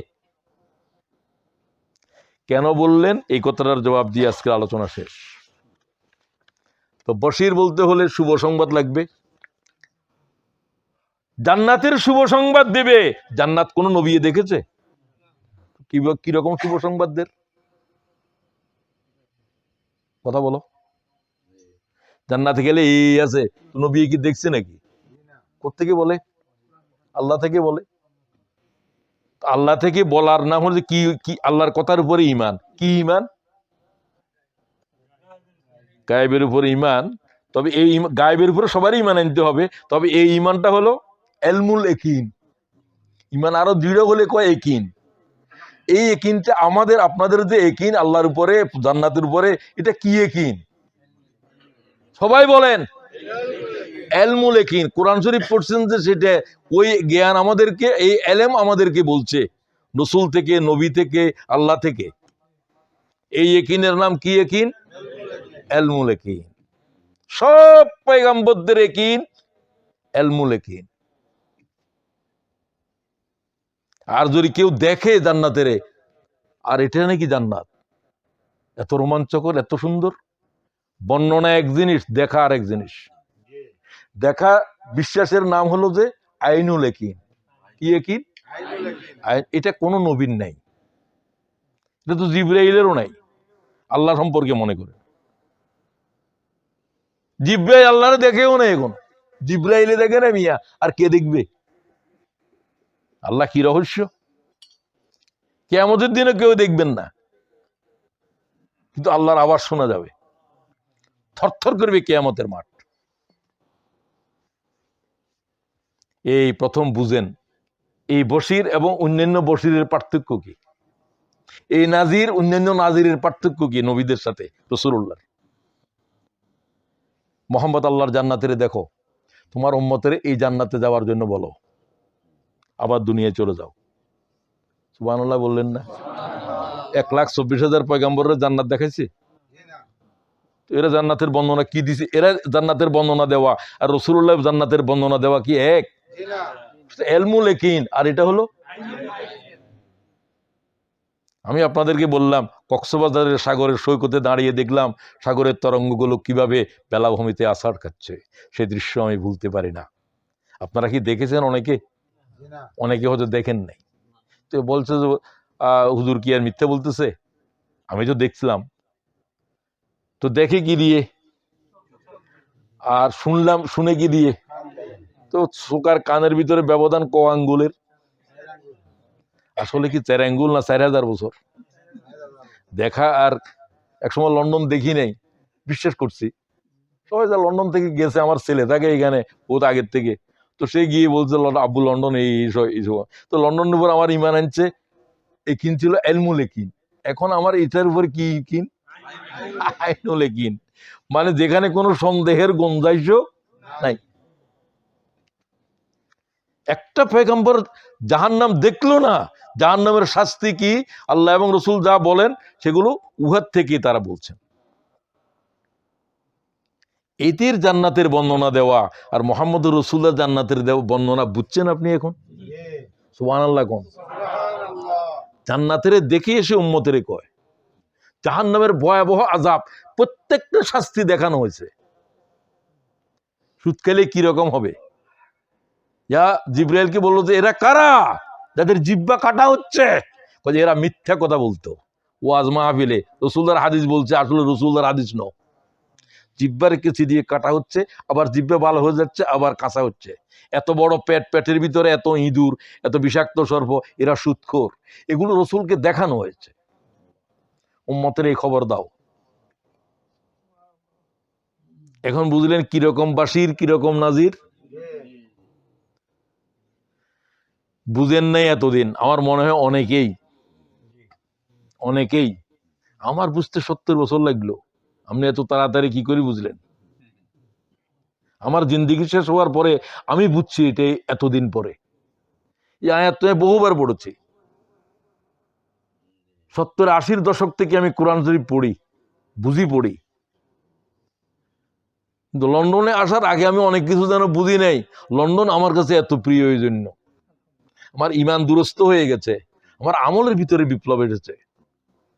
এই জমিনের মধ্যে কি আছে আমি জানি না, এই জমিনের প্রত্যেকটা জায়গায় শুধু আমি এলেমের খুশবু পাই, অথচ এটা একটা ব্রিটিশ ল্যান্ড। খালি 10 বছর ইংল্যান্ডে থাকলে হইতো না, ইংল্যান্ডের চিনেনও নাই অনেকে। একজনের বললাম যে অক্সফোর্ড দেখছে, কয়ে না কি করো, কয়ে হোটেলে চাকরি করি। ক বছর? 10 বছর। কয়ে এখানে চাকরি করে যাই, বাড়িতে যাই, নোয়াখালীতে চিটাঙে যার বাড়ি যেখানে, আবার আসি, আবার হোটেলে ঢুকে, আবার 5 বছর, আবার বাড়িতে যায়। তো সে লন্ডন কি দেখছে? সে তো আজ অক্সফোর্ডও দেখে নাই। এরকম আছে না নাই? চিন্তা করেন, শুধু থাকলে হবে না। এটা কি আল্লাহ তাআলা বলছেন যে চোখ আছে দেখে না, কান আছে শুনে না, হৃদয় আছে বুঝে না। সুবহানাল্লাহ। উলাইকা কাল আনাম, এরা পশু কতগুলো। এদের চোখের, এদের কানের, এদের হৃদয়ের ভাবনার শক্তি রহিত হয়ে গেছে। আল্লাহ আমাদেরকে মাফ করে দেন। রাসূলুল্লাহ সাল্লাল্লাহু আলাইহি ওয়াসাল্লাম যে সমস্ত কিছুর যে শুভ সংবাদ দিয়েছেন কোরআন থেকে হাদিস থেকে, সেগুলো রাসূলুল্লাহ দেখেছেন। মা রাআইতু মিসলান নার নামা হারিবুহা ওয়ালা মিসলাল জান্নাতি নামা তালিবুহা। মেরাজ থেকে আসি এই হাদিস বর্ণনা করতেছেন ইমাম তিরমিজি, বিশুদ্ধ সনদে হাদিস গ্রহণ করছেন। আমাকে যা কিছু দেখিয়েছেন, আমাকে কেন নিয়ে গেছেন মেরাজে? লেনুরিয়াহু মিন, বলেন পুরা, লেনুরিয়াহু মিন আয়াতিনা, আল্লাহর আয়াত নিদর্শন দেখানোর জন্য আমাকে আল্লাহ তাআলা জিন্দা পয়গম্বরকে আরশে আজিমে নিয়ে গেছে। কোন নবীকে নেন নাই, কোন নবীর ভাগ্যে মেরাজ ঘটে নাই। মেরাজ ঘটার কোনো ঘটনা নয়, এটা মানব ইতিহাসে একবার ঘটেছে, একজনের জন্য ঘটেছে। সুবহানাল্লাহ ক। এটা মুহাম্মদুর রাসূলুল্লাহ ছাড়া কোন মখলুকের জিন্দেগির উপরে মেরাজ হয় নাই। সুবহানাল্লাহ ওয়া বিহামদি। জিবরাইল মিকাইলের কাছে কি মেরাজ হয়েছে নাকি? সিদরাতুল মুনতাহার উপরে তো যায়ই নাই, মেরাজ হবে কোত্থেকে? সুবহানাল্লাহ। সৃষ্টি জগতের একজনের মেরাজ হয়েছে, ইয়া রাসূলুল্লাহ, এই একজনেরই হয়েছে।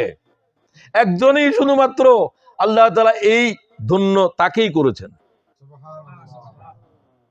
বাদ আজ খোদা বুজুর্গ তুই কিসসা মুখতাসর, শেখ সাদি বলে, এটা আমার কথা নয়। বাদ আজ খোদা বুজুর্গ তুই কিসসা মুখতাসর, সংক্ষেপ কথা বললে শেখ সাদি কয় রসুলের উপর আর কি বলবো, আল্লাহর পরে শুধু মুহাম্মদ ছাড়া সৃষ্টি জগতের আর কিছু নজরে আসতেছে না। সুবহানাল্লাহ। হুজুর বলেন আমাকে নেওয়া হয়েছে শুধু গল্প করার জন্য নয় আল্লাহর সাথে।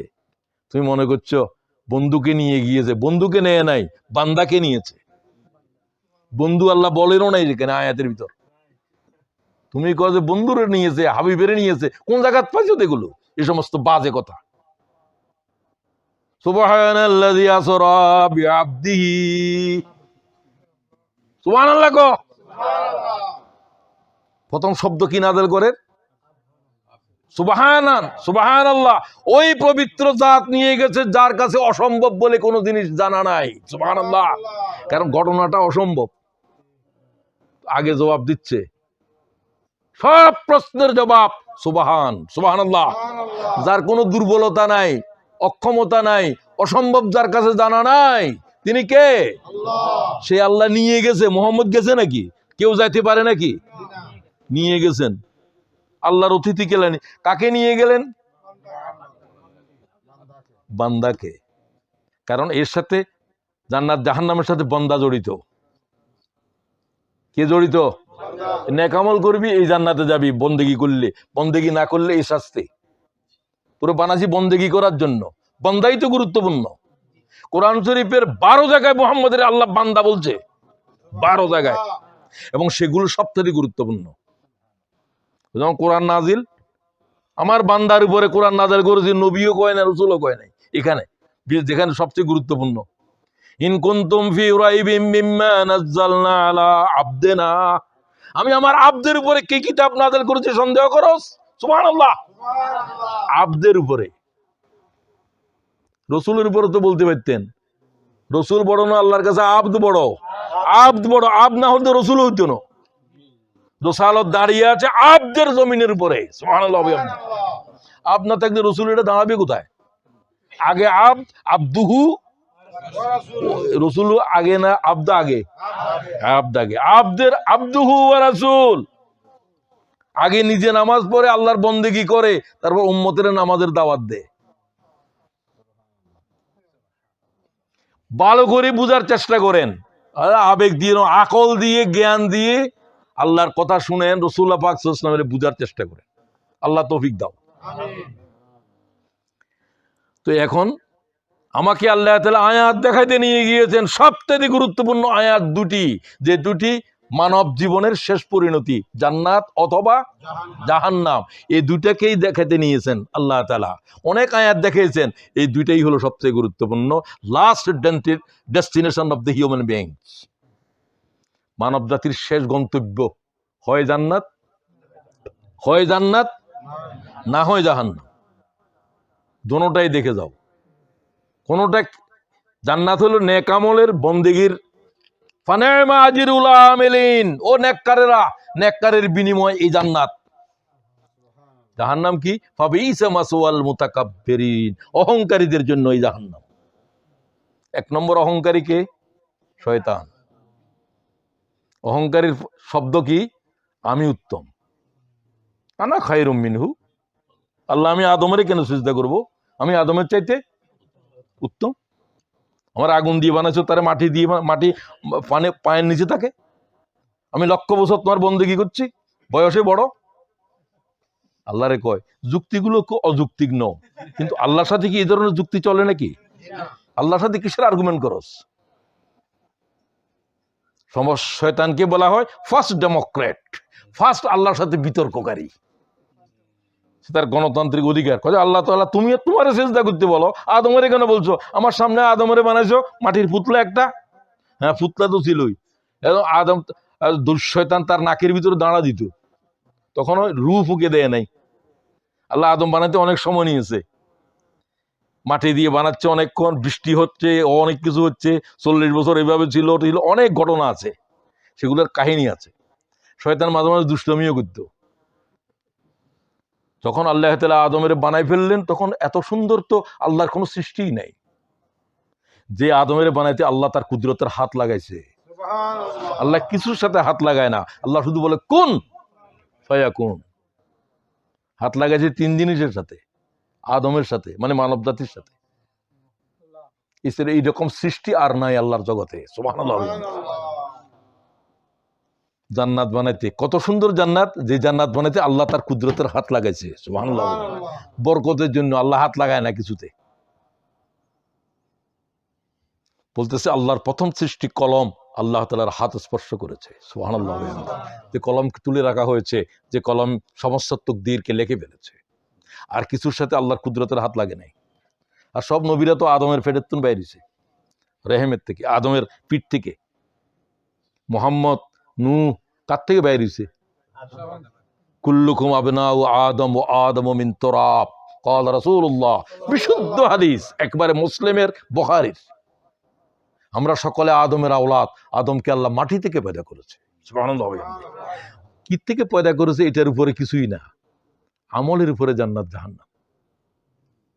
কথা বোঝা যায়? কোন বংশে এসছো, কার থেকে এসছো, এটার উপরে কারো কোনো জান্নাত জাহান্নামের ফয়সালা হবে না, আমলের উপরে হবে। আমাকে আল্লাহ যা কিছু দেখিয়েছে, সবচেয়ে ভয়ঙ্কর জিনিস জাহান্নামকে দেখিয়েছে। আমার চোখ বরদাস্ত করতে পারে নাই। ও উম্মতেরা, এই জাহান্নাম থেকে বাঁচার জন্য কি করে ঘুমে রইলি? রাসূলুল্লাহ কয়, সুবহানাল্লাহ। না মা, কি করে ঘুমে রইলি? এই জাহান্নামে কি করে জ্বলবি? আমি তো জাহান্নামের আগুন দেখেছি। ও জিব্রাইল, কিসের গর্জন? জাহান্নামের গর্জন, আগুনের গর্জন, সমস্ত আকাশের জগতের থরথর করে কাঁপাচ্ছে। সুবহানাল্লাহ। ক্ষুধার্ত আগুন, ক্ষুধার্ত আগুনে খায় কি? খায় পাথর খায়, আর পাথর ওই আগুনের ভিতরে আছে, আর মানুষ খায়। আল্লাহ আমাদেরকে রেহাই দাও। মানুষ এখনো পায় নাই, ক্ষুধার্ত। এক একটা ঝাঁকে ঝাঁকে জাহান্নামে নিক্ষেপ করবি, আর জাহান্নাম চিৎকার করে বললে, ওয়াল্লাহ হাল মিম মাজিদ, হাল মিম মাজিদ, আমার কাছে আরো ঢুকাই দাও, আরো ঢুকাই দাও, আরো ঢুকাই দাও, আমাকে আরো দাও। শেষ মানব যাওয়ার পরেও জাহান্নামে চিৎকার করবে, আল্লাহ তার কুদরতের পা দিয়ে লাথি মেরে দিবে জাহান্নামকে, থেমে যা, সুবহানাল্লাহ। ততক্ষণ পর্যন্ত জাহান্নাম চিৎকার করবে, আমাকে আরো জাহান্নামী দাও। কি জাতের খাবার তার প্রয়োজন, কি জাতের ভয়ঙ্কর আগুন! যে হুজুর বলছেন, একটা পাথর যদি 70 মনের ওজন ছেড়ে দাও, 70,000 বছর চলার পরে জাহান্নামের তল খুঁজে পাবে না, সুবহানাল্লাহ। ওয়া হুয়া সাউদাউ মুজলিমা, এই হলো ভয়াল এক কালো আগুনের দরিয়া, সুবহানাল্লাহ। রাসূলুল্লাহ চোখে দেখেছেন, তার আওয়াজ শুনেছেন। কোন পয়গম্বর শুনেছে? মা রাআইতু মিসলান নারে নামাহারে বুহা। উম্মতরা কি করে ঘুমাচ্ছ? নামাহারে বুহা, এই জাহান্নাম থেকে বাঁচার জন্য কি উম্মত ঘুম দিতে পারে? আমি সেই জাহান্নাম দেখে এসেছি, শাস্তি কিভাবে হচ্ছে, চিৎকার হচ্ছে জাহান্নামের ভিতরে, সেগুলো আল্লাহ আমাকে দেখিয়েছেন। 100 বছর পরে কি হবে আল্লাহ সেটা এখন দেখাতে পারে। সেগুলো আলোচনা করার তো দরকার নেই, এখন তো বিজ্ঞান সব প্রমাণ করে দিছে। আমি জাহান্নামের আগুনের ভিতরে মানবের চিৎকার শুনে এসেছি। আমি জান্নাতের ভিতরে আমার উম্মতের অনেক লোকের দেখেছি, জান্নাতের নিয়ামত দেখেছি। সাহাবীরা বললেন, হুজুর কি রকম জান্নাতের নিয়ামত? কি রকম, কি দিয়ে বুঝাবো? মালা আইনুন রাত ওয়ালা উযুনুন সামিআত ওয়ালা খাতারা আলা কলবে বাশার, সুবহানাল্লাহ। ইমাম বুখারী হাদিস নিয়েছেন বিশুদ্ধ সনদে। কোন চোখ জান্নাতের দেখে নাই, কোন কান তার বর্ণনা শুনে নাই, কোন হৃদয় ভাবতে পারবে না। আমি মুহাম্মদ শুধু জান্নাতের দেখে পয়গম্বরদের ভিতরে শুধু দুনিয়া এসেছি, আর কোন নবী দেখে নাই জান্নাত কি, সুবহানাল্লাহ। আমি দেখেছি, আমার চোখ দেখেছে। মা রাআইতু, আমি জাহান্নামের মতো এরকম ভয়াল জায়গা দেখি নাই, জান্নাতের মতো এত রোমাঞ্চকর জায়গা দেখি নাই। তোমরা এটার থেকেও ঘুমে আসো, এই জান্নাত পাওয়ার জন্য তো মেহনত লাগবে, এই জাহান্নাম থেকে বাঁচার জন্য তো গুনাহ থেকে বাঁচতে হবে। দুটাই তো কাজ। এই আলোচনার শেষ কথা এই দুটাই। এর থেকে বলতে চাই যে রাসূলুল্লাহ সাল্লাল্লাহু আলাইহি ওয়াসাল্লাম কিভাবে বাশির, ওয়াল আসর ইন্নাল ইনসানা লাফি খুসর, সুসংবাদ দিচ্ছে, সব মানব ধ্বংস হয়ে গেছে। আল্লাহ বলছেন, রাসূলুল্লাহ জানাচ্ছেন আমাদেরকে, হুজুরের উপরে নাযিল হচ্ছে ওহী, ইল্লাল্লাযিনা আমানু। কারা বেঁচে গেছে? কারা বেঁচে গেছে? তাহলে শুভ সংবাদ, বাঁচতে পারবে একটাই, ঈমান আনো। আর পরে কি? ওয়া আমিলুস সালিহাত। শুধু ঈমান দিয়ে হবে না, নেক আমল লাগবে। ঈমানে যা বলে তাই করো।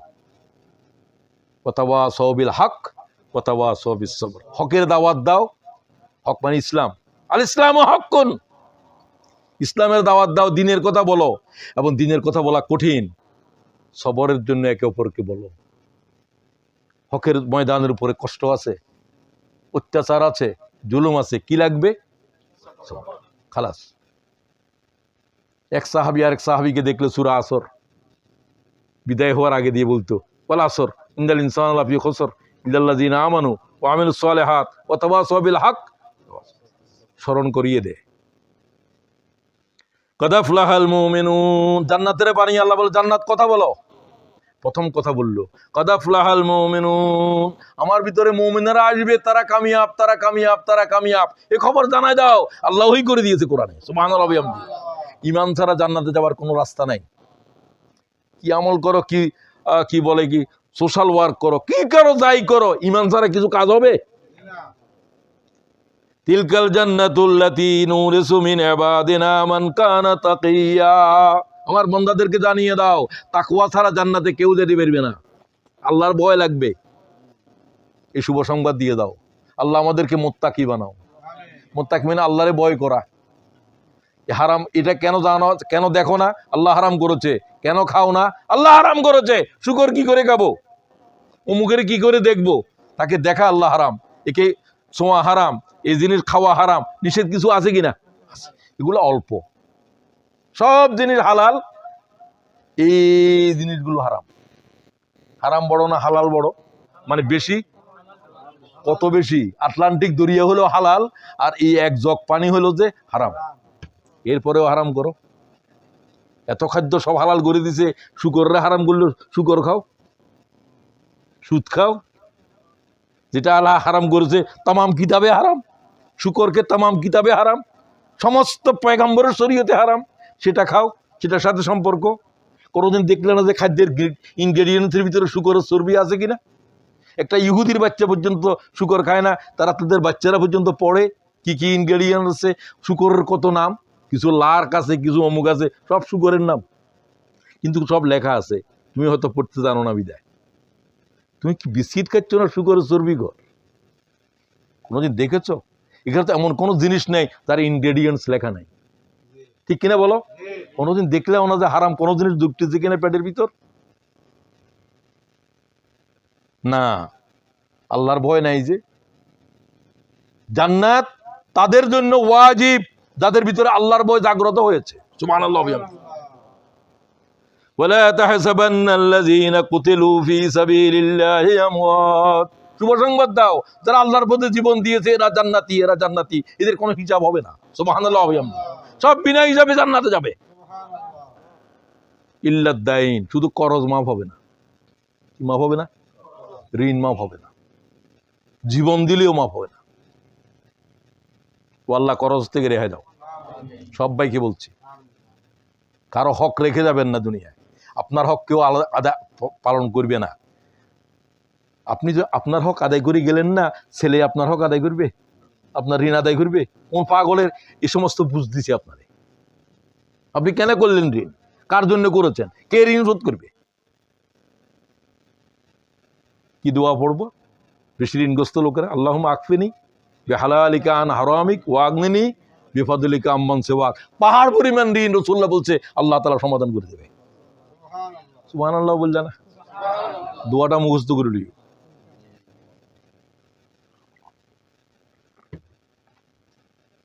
ইয়া রাসূলুল্লাহ, আমাকে কয়েকটা নেক আমল বলে দেন যে জান্নাতে যেতে পারবো নিশ্চিত। আইয়ুল আমাল আফজাল ইয়া রাসূলুল্লাহ? ইমাম বুখারী হাদিস বলছেন। ওয়াকাল রাসূলুল্লাহ সাল্লাল্লাহু আলাইহি ওয়াসাল্লাম আল ঈমান বিল্লাহ ওয়াল জিহাদ ফি সাবিলিল্লাহ। আল্লাহর উপরে, ঈমানের উপর দাঁড়াই থাকো, আর আল্লাহর দ্বীনের সাথে থাকো। খালাস। আল্লাহর দ্বীন ছাড়তে পারবে না। দ্বীনের দাওয়াত দাও, দ্বীনের জন্য কিছু করো। সবচেয়ে বেশি গুরুত্বপূর্ণ জিনিস হলো দ্বীন। নবীরা কিসের জন্য এসেছে? লিইয়ুযহিরাহু আলাদ দীনি কুল্লিহি। নবীরা কার জন্য শহীদ হয়েছে? দ্বীনের জন্য। নির্যাতিত হয়েছে কার জন্য? রাসূলুল্লাহর তায়েফের এত অত্যাচার কিসের জন্য? ও আল্লাহ, সেই দিনের সাথে আমাদেরকে মওত পর্যন্ত রাখো। কোনো ফিরসাবের সাথে থাকতে হবে, অমুকের সাথে থাকতে হবে, থাকতে হবে না থাকতে হবে, থাকলেও থাকো না থাকলেও নাই। কিন্তু দিনের সাথে তো এইভাবে চলবে না, থাকলেও থাকো না থাকলেও নাই। মরণ পর্যন্ত আল্লাহ তোমার দ্বীনের উপরে রাখো। সবাইকে আমি বলছি, এই জান্নাত 5টা মানুষের জন্য অপেক্ষা করতেছে। এই হাদিস এখানে বাশিরের উপরে কথা শেষ করতেছি। আল্লাহ এই 5 জনের ভিতরে একজন হলেও আমাদেরকে বানাও। ইন্নাল জান্নাতা তাশতাকুন ইলা খামসাতে নফর। 5 শ্রেণীর মানুষের জন্য জান্নাত কবে আসবি, কবে আসবি, কবে আসবি। তুমি জান্নাতের খুঁজতে লাগে, জান্নাতে তোমারে খুঁজতেছে। কয়জনের? তালিউল কোরআন, যে বেশি কোরআন তেলাওয়াত করে। আমাদের ইমাম আছে লন্ডনে, তো দেখি এমনি কোরআন শরীফ বাইর করে। সৌদি আরবও দেখছি ড্রাইভার এখন যানজটের ভিতরে কোরআন বাইর করে। তুমি কি জিকির করো মিয়া? কোরআন শরীফের তুমি বড় কোনো জিকির আছে? কোরআন শরীফ পড়ো, মুখস্থ পড়ো, দেখে পড়ো, না দেখে পড়ো, কোনো অসুবিধা নেই। আল্লাহ আমাদেরকে বেশি করে কোরআন তেলাওয়াতকারীদের ভিতরে শামিল করো। আমি বলতেছি 1 পারা বড় দিন, 30 দিনে 1 খতম, 30 দিনে 1 খতম, 30 দিনে 1 খতম। অন্যদের কথা বলতেছি না। ইমাম মুহাম্মদ প্রতি সপ্তাহে 1বার কোরআন খতম, প্রতি সপ্তাহে 1বার কোরআন খতম, তামাম জীবন। মৌলানা থানভী 24 ঘন্টা 1বার কোরআন খতম, 24 ঘন্টা কোরআন খতম, হাফেজে কোরআন। সকাল থেকে যা পড়েন, মাগরিবের নামাজ, আসর থেকে মাগরিবের ভিতরে কোরআন যা পড়েন নাই তিনি আমাদের ইমামতিও করেন, তিনি এইভাবে করতেন। যা পড়েছেন অন্য রকাতে আরেকটা, আর যতটুকু পড়েন নাই আসর থেকে মাগরিব, কোনো কথা বলতেন না। তিনি বলছেন আমি হাফজ করার পরের থেকে আমার গোটা জীবন এইভাবে 24 ঘন্টা 1বার আল্লাহর কোরআন দৌড় করেছি। এগুলো এই শতাব্দীর মানুষ, কিছুদিন আগে মারা গেছে মৌলানা থানভী। তুমি আমি মিয়া জিন্দিগিতে 1 খতম দিতে পারো না, কোন সময় রমজান আইবে খতম দিবা? কি খতম কি বেশি দেওয়ার জন্য দরকার আছে নাকি? তো 1 মাসে দাও, তাহলে একদিনে কতটুকু লাগবে? ফজর নামাজে নামাজের জন্য দাঁড়াইছেন, তখন 1 পারা, কিছু পড়েন জোহর, তো আসর এসা পর্যন্ত 1 পারা খতম করেন। শুরু করবেন না করবেন না? সবাই বলেন না। আল্লাহ আমারেও তৌফিক দাও। তালিউল কোরআন ওয়া হাফিজুল লিসান। 2 নম্বর, যার জিহ্বা সংযত, কথা একবারেই বলে না। কথা বলার ভিতরে বিপদ বেশি না কম? বেশি বিপদ হলো কথার ভিতরে। আল্লাহ জিহ্বা সংযত করো, তো আল্লাহ সংযত করবে না, তুমি সংযত করবে। যার জিহ্বা,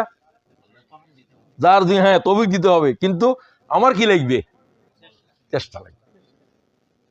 প্রয়োজনীয় ছাড়া কথা বলবেনই না, ঘরের ভিতরেও বলবেন না।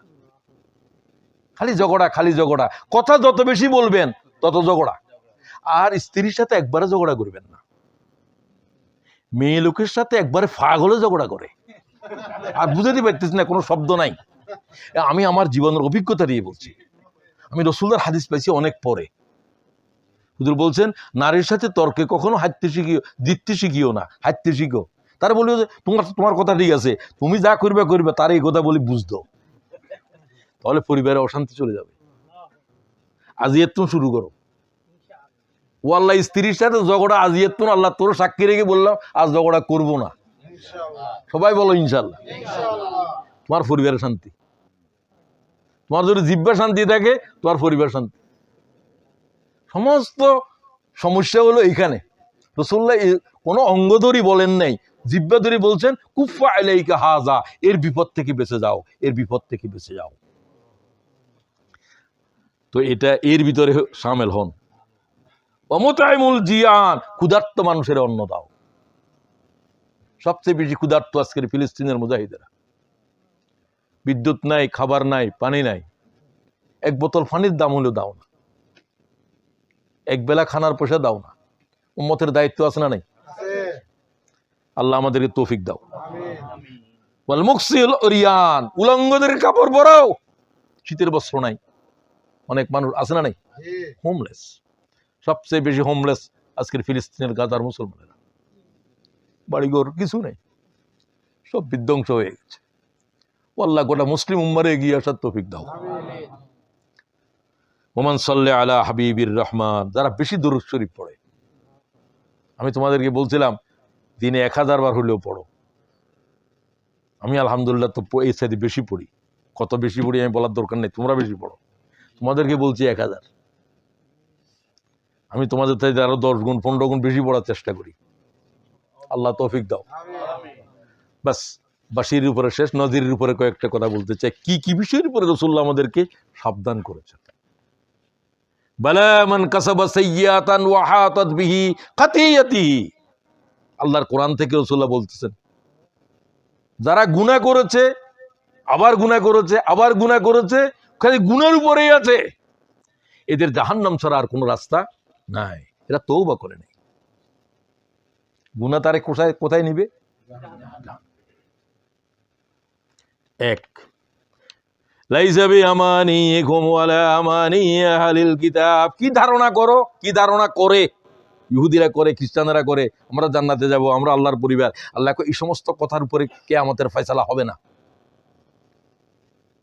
মান ইয়ামাল সুআন ইউজজা বিহি, যে আয়াত নাযিল হওয়ার পরে আবু বকর চোখের পানি থামতেছে না। ইয়া রাসূলুল্লাহ, কোরআন শরীফের আয়াত তো আমার ঘুমাতে দিচ্ছে না। আমি কোনোদিন বুঝলাম না যে এত ভয়ঙ্কর আয়াত কোরআনের এটা। হে আব্দুল্লাহ ইবনে মাসউদ, কোরআনের সবচেয়ে ভয়ঙ্কর আয়াত কোনটি? এটাই বললেন, সূরা নিসার 123 আয়াত। কি বললাম? সূরা নিসার। হযরত ওমর বলছেন, আব্দুল্লাহ ইবনে মাসউদ বুকের ভিতরে নিয়ে বললেন যে যথার্থ বলছো, এই জাতের ভয়াল আয়াত কোরআন শরীফে আর দ্বিতীয়টি নাই। আমি তো জানিও না যে এটা কোরআন শরীফের ভয়াল আয়াত। তো আজকে তো জানলেন, আজকে পড়িয়েন তো কি, আমি তার তর্জমা করে দিচ্ছি। তো প্রথম অংশের তর্জমা তো শুনলেন। কে কি ধারণা করো মনে মনে ওই জান্নাতে চলে যাব, এগুলো তোমার ধারণা, এগুলোর সাথে আল্লাহর কোনো বিচারের সম্পর্ক নাই। এই ধারণা দিয়ে কি জান্নাতে যাওয়া যাবে? তো কি ইল্লা বলা হলো, লাইসা বিআমানিকুম ওয়ালা আমানি আহলিল কিতাব। আহলে কিতাবীরা কি মনে করে আর উম্মতে মুহাম্মদী কি মনে করে, আল্লাহ কয় কার কি মনে করো, এই কথার উপরে কিয়ামতের কোনো ফয়সালা হবে না। মান ইয়ামাল সুআন ইউজজা বিহি, যে যা গুনাহ করেছো প্রত্যেকটা গুনার তন্ন তন্ন হিসাব হবে। সুবহানাল্লাহ ওয়া বিহামদিহি। আবু বকর সিদ্দিক বললেন, আল্লাহ যদি তন্ন তন্ন গুনার হিসাব করে, আবু বকরের কি হবে? শুধু এই জন্য কাঁদতেছে। হুজুর অনেক পরে আশ্বাস দিলেন, আল্লাহ তওবাকারীদেরকে জাহান্নামে জ্বালাবে না। তাহলে ওষুধ কি? তওবা হচ্ছে ওষুধের নাম। রোগ কত বড় কথা নয়, চিকিৎসা তো আছে। যত বড় গুনাহ হোক, তওবাই হলো চিকিৎসা। কিরকম চিকিৎসা? মান তাবা ওয়া আমানা ওয়া আমিলা আমালান সালিহা ফাউলাইকা ইউবাদদিলুল্লাহু সাইয়্যাতিহিম হাসানাত। বান্দা যত বড় গুনাহ কর, যদি তওবা করস, তাহলে গুনাহ এটা, জেনা করেছিলি, চুরি করেছিলি, ডাকাতি করেছিলি, সবকে নেকি করে দেব। সুবহানাল্লাহ ওয়া বিহামদিহি। কি ভয়ঙ্কর আয়াত কোরআন শরীফে আছে, সূরা ফুরকানে। এই আয়াত কোরআন শরীফ দুই জায়গাত নাই, এক জায়গাতেই আছে। আল্লাহ তাআলা আমাকে তওবাকারীদের ভিতরে শামিল করো। গুনাহ হয় নাই তো কেউ বলতে পারবে না। আদম থেকে শুরু করে তো পয়গম্বর, আদম থেকে শুরু করে একবার আখেরি মানব পর্যন্ত, দানব পর্যন্ত, নবী পর্যন্ত কারো কোনো পদস্খলন নাই। আল্লাহ কোনো গোলামি নাই। এটা কোনো বড় কথা নয়, আল্লাহর কাছে গোলামেরা গুনাহ করবে, কিন্তু তওবাকারী হও। তওবাকারীরা এরকম, আত-তাইবু মিনাজ যামবি কামান লা যামবা লাহু। গুনাহগার যখন তওবা করে, তখন যেন মনে হয় আল্লাহ বলছে সে গুনাহই করে নাই। ময়লা লেগেছিল, সাবান দিয়ে ধুয়ে ফেলেছ, যেন ময়লাই লাগে নাই। সুবহানাল্লাহ ওয়া বিহামদিহি। হাদিসের লফজ এটাই। আল্লাহ আমাদেরকে তওবার দ্বারা আমাদের গুনাহকে পরিশুদ্ধ করার তৌফিক দাও, এটাই শিখো। তা না হলে গুনাহ থেকে রেহাইয়ের আর কোনো রাস্তাই নাই। গুনাহ কে মাফ করবে? আর কেউ মাফকারী আছে? তো আল্লাহই তো মাফ করবেন। আল্লাহ বলছে গুনাহ মাফ করার জন্য মাফ চাইতে হবে। একটাই, কি করতে হবে? চাইতে। প্রত্যেক নামাজের ভিতরে, প্রত্যেক সময়ের ভিতরে আল্লাহুম্মা গফিরলি, আল্লাহুম্মা গফিরলি যামবি, আল্লাহুম্মা গফিরলি যামবি কুল্লাহু। নামাজের 7 জায়গায় পড়িবা, 7 জায়গায় নামাজের ভিতর, বাইরে নাও। বাইরে পড়লে পড়ো, না পড়লে নাই। নামাজের দোয়া বেশি কবুল। কোন কোন জায়গায়? একটা জায়গা বলো। সুবহানাকার পরে আলহামদুলিল্লাহ শুরু করার আগে আল্লাহুম্মা গফিরলি, অনেক লম্বা আছে, এতটুকু হলেও বলো। হ্যাঁ, আল্লাহুম্মা গফিরলি ওয়ালিদাইয়া। আমি বলি যে তুমি করো, তোমার বাপের কথাও বলো, মা বাপের কথাও বলো। আল্লাহুম্মা গফিরলি ওয়ালিদাইয়া। 2 নম্বর সুবহান রাব্বিয়াল আলা, সুবহান রাব্বিয়াল আলা, আল্লাহুম্মা গফিরলি। গেল সামি আল্লাহু লিমান হামিদা রাব্বানা লাকাল হামদ, আল্লাহুম্মা গফিরলি জামবি কুল্লাহু, আল্লাহর সব গুনাহ মাফ করে দাও। কয় জায়গা জায়গা হিসাব করো, তারপর সিজদাত যাও, সুবহান রাব্বিয়াল আলা, সুবহান, আবার বলো আল্লাহুম্মা গফিরলি জামবি কুল্লাহু। হুজুর এখানে একটু লম্বা করে বলতেন, দিক্কাহু ওয়া জিল্লাহু ওয়া আউয়ালাহু ওয়া আখিরাহু ওয়া সিররাহু ওয়া আলানিয়া। তুমি শুধু আল্লাহুম্মা গফিরলি জামবি বলো। হুজুর একটু ব্যাখ্যা দিয়ে বলছেন, আল্লাহ আমার ছোট গুনাহ, বড় গুনাহ, রাতের গুনাহ, দিনের গুনাহ, ইচ্ছে গুনাহ, অনিচ্ছে গুনাহ, প্রকাশ্য গুনাহ, অপ্রকাশ্য গুনাহ সব মাফ করে দাও। রাসূলের কোনো গুনাহই নাই, তারপরেও ইমাম মুসলিম বলছেন রাসূলুল্লাহ সাল্লাল্লাহু আলাইহি ওয়াসাল্লাম প্রতি সিজদার ভিতরে এই দোয়া পড়তেন। তুমি আল্লাহুম্মা গফিরলিও বলতে পারো না মিয়া, দুনিয়াত কি জন্য আসছো? খাওয়া দাওয়া করে শুধুমাত্র সাইলের বস্তা খতম করো। আমি কিছু বুঝতেছি না, কি বলবো কিনা। আরেক সিজদা দিয়ে উঠো। সিজদা হচ্ছে ওই সময় যে সময়ে গোলাম আল্লাহর কুদরতের পায়ের উপরে থাকে। সুবহানাল্লাহ কও, যা বলে তা কবুল করবে। নামাজের তুমি বাইরে হইয়া লম্বা মুনাজাত কোথায় পাইছো তুই? সমস্ত করলে করো, না করলে নাই। সবচাইতে এখানে আল্লাহর কাছের থেকে বাইরে হওয়ার পরে দোয়া শুরু করছো। তখন অফিসে ছিল, তখন দোয়া টোয়া নাই। আল্লাহর অফিসে যখন যায় তখন কোনো কিছু বলে না। বাইরে তো নাই, আমি এটা বললাম আল্লাহ আর তুই তো অফিসে গেছিলি, যে আল্লাহর সাথে কথা বলছিল, যে তখন বলা উচিত ছিল না? তখন তো নামাজের ভিতর। নামাজের ভিতরে এখানে হাত তোলার কোনো দরকার নেই, সব দোয়াতে হাত তুলতে হয় না। আবার এক সিজদা দিয়ে উঠো, আল্লাহুম্মা গফিরলি জামবি কুল্লাহু, আল্লাহুম্মা গফিরলি ওয়ারহামনি ওয়াহিদিনি ওয়ারজুকনি ওয়াআফিনি। একটাকেও একবার কমন রাখতে হবে, আল্লাহুম্মা গফিরলি, আবার সিজদা, আবার দোয়া, আর তাহিয়াতুর পরে আবার 7 জায়গার ভিতরে নামাজে আল্লাহুম্মা গফিরলি আজকে থেকে মরণ পর্যন্ত পড়ার অভ্যাস কবুল করার জন্য, আল্লাহকে পড়ার জন্য সিদ্ধান্ত গ্রহণ করো। ব্যাস, আমি আলোচনা শেষ করতে চাই। সালাসাতুন কাদ হারামাল্লাহু আলাইহিল জান্নাহ। উম্মতরা জেনে রাখো, আল্লাহ তাআলা জান্নাতের হারাম করছে 3 ব্যক্তির উপর। হারাম করছে জান্নাতের। মুদমিনুল খামর, মুদমিনুল খামর, শরাবখোর।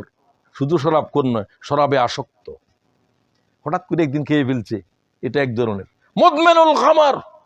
শরাব ছাড়া চলে না, এরকম আছে কিনা? 1 নম্বর, খোদার জান্নাত তার উপরে হারাম।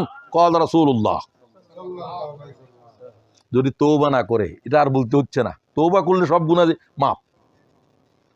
সব সময়ের ওই গুনার উপরে যে বাড়াবাড়ি করে, তার ওই গুনার উপরে মরণ হবে। শরাবখোর এই জাতের ব্যক্তি, রাসূলুল্লাহ বলছে, সে যদি মরণাপন্ন হয় তারে দেখতেও যাইও না, সে তোমার যে আপন হোক। শরাবখোরকে দেখা জায়েজ নাই। বাপ হলে দেখিও, না করতে পারলাম না, মা হলে দেখিও। আশা করি আল্লাহ তাআলা শরাবখোরদের ভিতরে শামিল করিও না। ওয়াল আকুল ওয়ালিদাইন, মাতা পিতারে কষ্ট দানকারীর উপরে খোদার জান্নাত হারাম। আল্লাহ আমাদেরকে মাফ করে দেন, আল্লাহ মাফ করে দেন। মাতা পিতারে চিনো নাই কে? চিনো নাই কে? পয়গাম্বরের দোয়ার মতো শুধুমাত্র জমিনের উপরে একজনের দোয়া আছে, মাতা পিতা। মায়ের পায়ের নিচে জান্নাত, বাপ জান্নাতের দরজা। কি জান্নাত কার কদমের নিচে? আল জান্নাতু তাহতা আকদামিল উম্মাহাত ক্বাল রাসূলুল্লাহ। আরেক হাদিসে দেখলাম হুজুর সাল্লাল্লাহু আলাইহি ওয়াসাল্লাম বলছেন, বাপ জান্নাতের দরজা, বাপ দিয়ে ঢুকতে হবে জান্নাতে। সুবহানাল্লাহ। বাপের দোয়া এইভাবে কবুল। আল্লাহ আমাদের আব্বা আম্মার আমাদের উপর রাজি করে দাও। ওয়াদ-দায়্যুস, তোমার স্ত্রী কোথায় যায় কি করে তুমি কোনো কন্ট্রোল করো না, তুমি দায়্যুস। দায়্যুস ওই মেয়ে লোকের বেশ্যারেরও কয় না, তোমারে বলছে, আমারে বলছে, যে তার অধীনস্থ তার স্ত্রীকে আল্লাহর নাফরমানি থেকে রক্ষা করে না, তাম্বি করে না, সে দায়্যুস। সে জান্নাতে যাওয়া দূরের কথা, জান্নাত থেকে 500 বছর দূরে থাকবে। দায়্যুসের উপরে খোদার জান্নাত হারাম। আল্লাহ আমাদেরকে মাফ করো। কি স্ত্রীরে কন্ট্রোল করবে, স্ত্রী তারে কন্ট্রোল করে, কন্ট্রোলার। কিয়ামতের এক আলামত হচ্ছে সমস্ত নিয়ন্ত্রণ স্ত্রীর হাতে চলে যাবে। পুরুষগুলো কি নং পুরুষ, মানে কোনো পুরুষত্বহীন হয়ে যাবে। আল্লাহ তাআলা মাফ করে দেন আমাদেরকে। লা ইয়ানজুরু, কিয়ামতের দিন আল্লাহ যার দিকে নজর করবে না, রাসূলুল্লাহ বলেন ওই থেকে বাঁচি থাকো। কার দিকে? মান জাররা ইজারাহু বাতারা, রাওয়াহুল বুখারী। এই কথাটা এই জন্য বললাম যে এটা একটা রোগ হয়ে গেছে। টাকনুগুরিয়ার নিচে যারা প্যান্ট পরে পুরুষেরা, জামা লুঙ্গি যা আছে, আল্লাহ তার দিকে নজর করবে না কিয়ামতের দিন, এত আগে থাকবে। রাওয়াহুল বুখারী। আমি ব্যাখ্যা দিতে পারবো না, এটা ব্যাখ্যার কোনো কথা নাই এখানে। হুজুর নিজের কাপড়ের টেনে ধরে বললেন যে এটাকে উপরে উঠালেন, কতটুকু উঠালেন হুজুর? হাঁটু পর্যন্ত নিচে নাকি বললেন যে উপরের দিকে এটা সীমা, নিচের দিকে নামালেন টাকনু পর্যন্ত বললেন যে এটা হলো নিচের সীমা, কাপড় এখানে থাকবে, সাকাইন এর মাঝখানে থাকবে। তুমি কোন ভদ্র হইছো যে তোমার জামারে, তোমার প্যান্টেরে নিচে না নামালে তোমার ইজ্জত থাকে না? ইজ্জত তোমার না থাকলে তুমি পরো গিয়ে, তোমার জন্য খোদার জান্নাতে যাবার কোনো রাস্তা নাই। তোমার দিকে আল্লাহ তাকাবেও না জান্নাত দেওয়ার জন্য, তোমার সাথে কথাও বলবে না। তুমি কার জান্নাতে যাইবা? আল্লাহ তোর সাথে আমার কোনো কথাই নেই, আলোচনাই নেই, আমি তার দিকে তাকাবো না। আমি আলোচনা শেষ করতে চাই। যে কথা সকল নবী রসুল মূলত বাশির এবং নাজির, মুহাম্মদুর রাসূলুল্লাহ কি জাতের বাশির নাজির আমি আপনাদেরকে বললাম। জান্নাতের দেখে এসে এক পয়গম্বর কথা বলছে, শুধু জাহান্নামকে দেখে এসে এক পয়গম্বর শুধু সাবধান করেছে। আল্লাহ তাআলা মুহাম্মদুর রাসূলুল্লাহর সাবধান থেকে আমাদেরকে রক্ষা করো। তিনি যে জান্নাতের কথা আমাদেরকে বলছেন সেই জান্নাতের জন্য নেক আমল করার তৌফিক দান করুন। আজকে যারা বসলেন, যারা আলোচনা শুনলেন, যারা আমাদেরকে জায়গা দিলেন, আল্লাহ তুমি সবারই জান্নাতে জায়গা দাও। রব্বানা তাকাব্বাল মিন্না ইন্নাকা আনতাস সামিউল আলিম। আমি কসবা টিভিকেও ধন্যবাদ জানাচ্ছি, তারা এই আলোচনাটাকে পৃথিবীবাসীর কাছে পৌঁছে দিচ্ছে। আল্লাহ তাআলা আমাদের মাসুক ভাইয়ের তার এই প্রযুক্তিকে কসবা টিভির আল্লাহ তুমি তোমার দ্বীনের দায়ীদের অংশ হিসাবে কবুল করো। আমরা যারা অবস্থান করলাম, ও আল্লাহ তাআলা যে কদম দিয়ে আলোচনা শুনেছে একটা ভাই নড়ে নাই, ও আল্লাহ তাদেরকে জান্নাত বকশিশ করো, জাহান্নামের আগুনে জ্বালাইও না মাহবুব। আল্লাহুম্মা গফির লি যামবি কুল্লাহু দিক্কাহু ওয়া জিল্লাহু ওয়া আউওয়ালাহু ওয়া আখিরাহু। ও আল্লাহ আমাদের আব্বা আম্মার পরে যারা কবরবাসী হয়েছে, আমাদের আব্বা আম্মার জান্নাতের আর কবরের জান্নাত বানাই দাও, জাহান্নাম থেকে রেহাই দাও।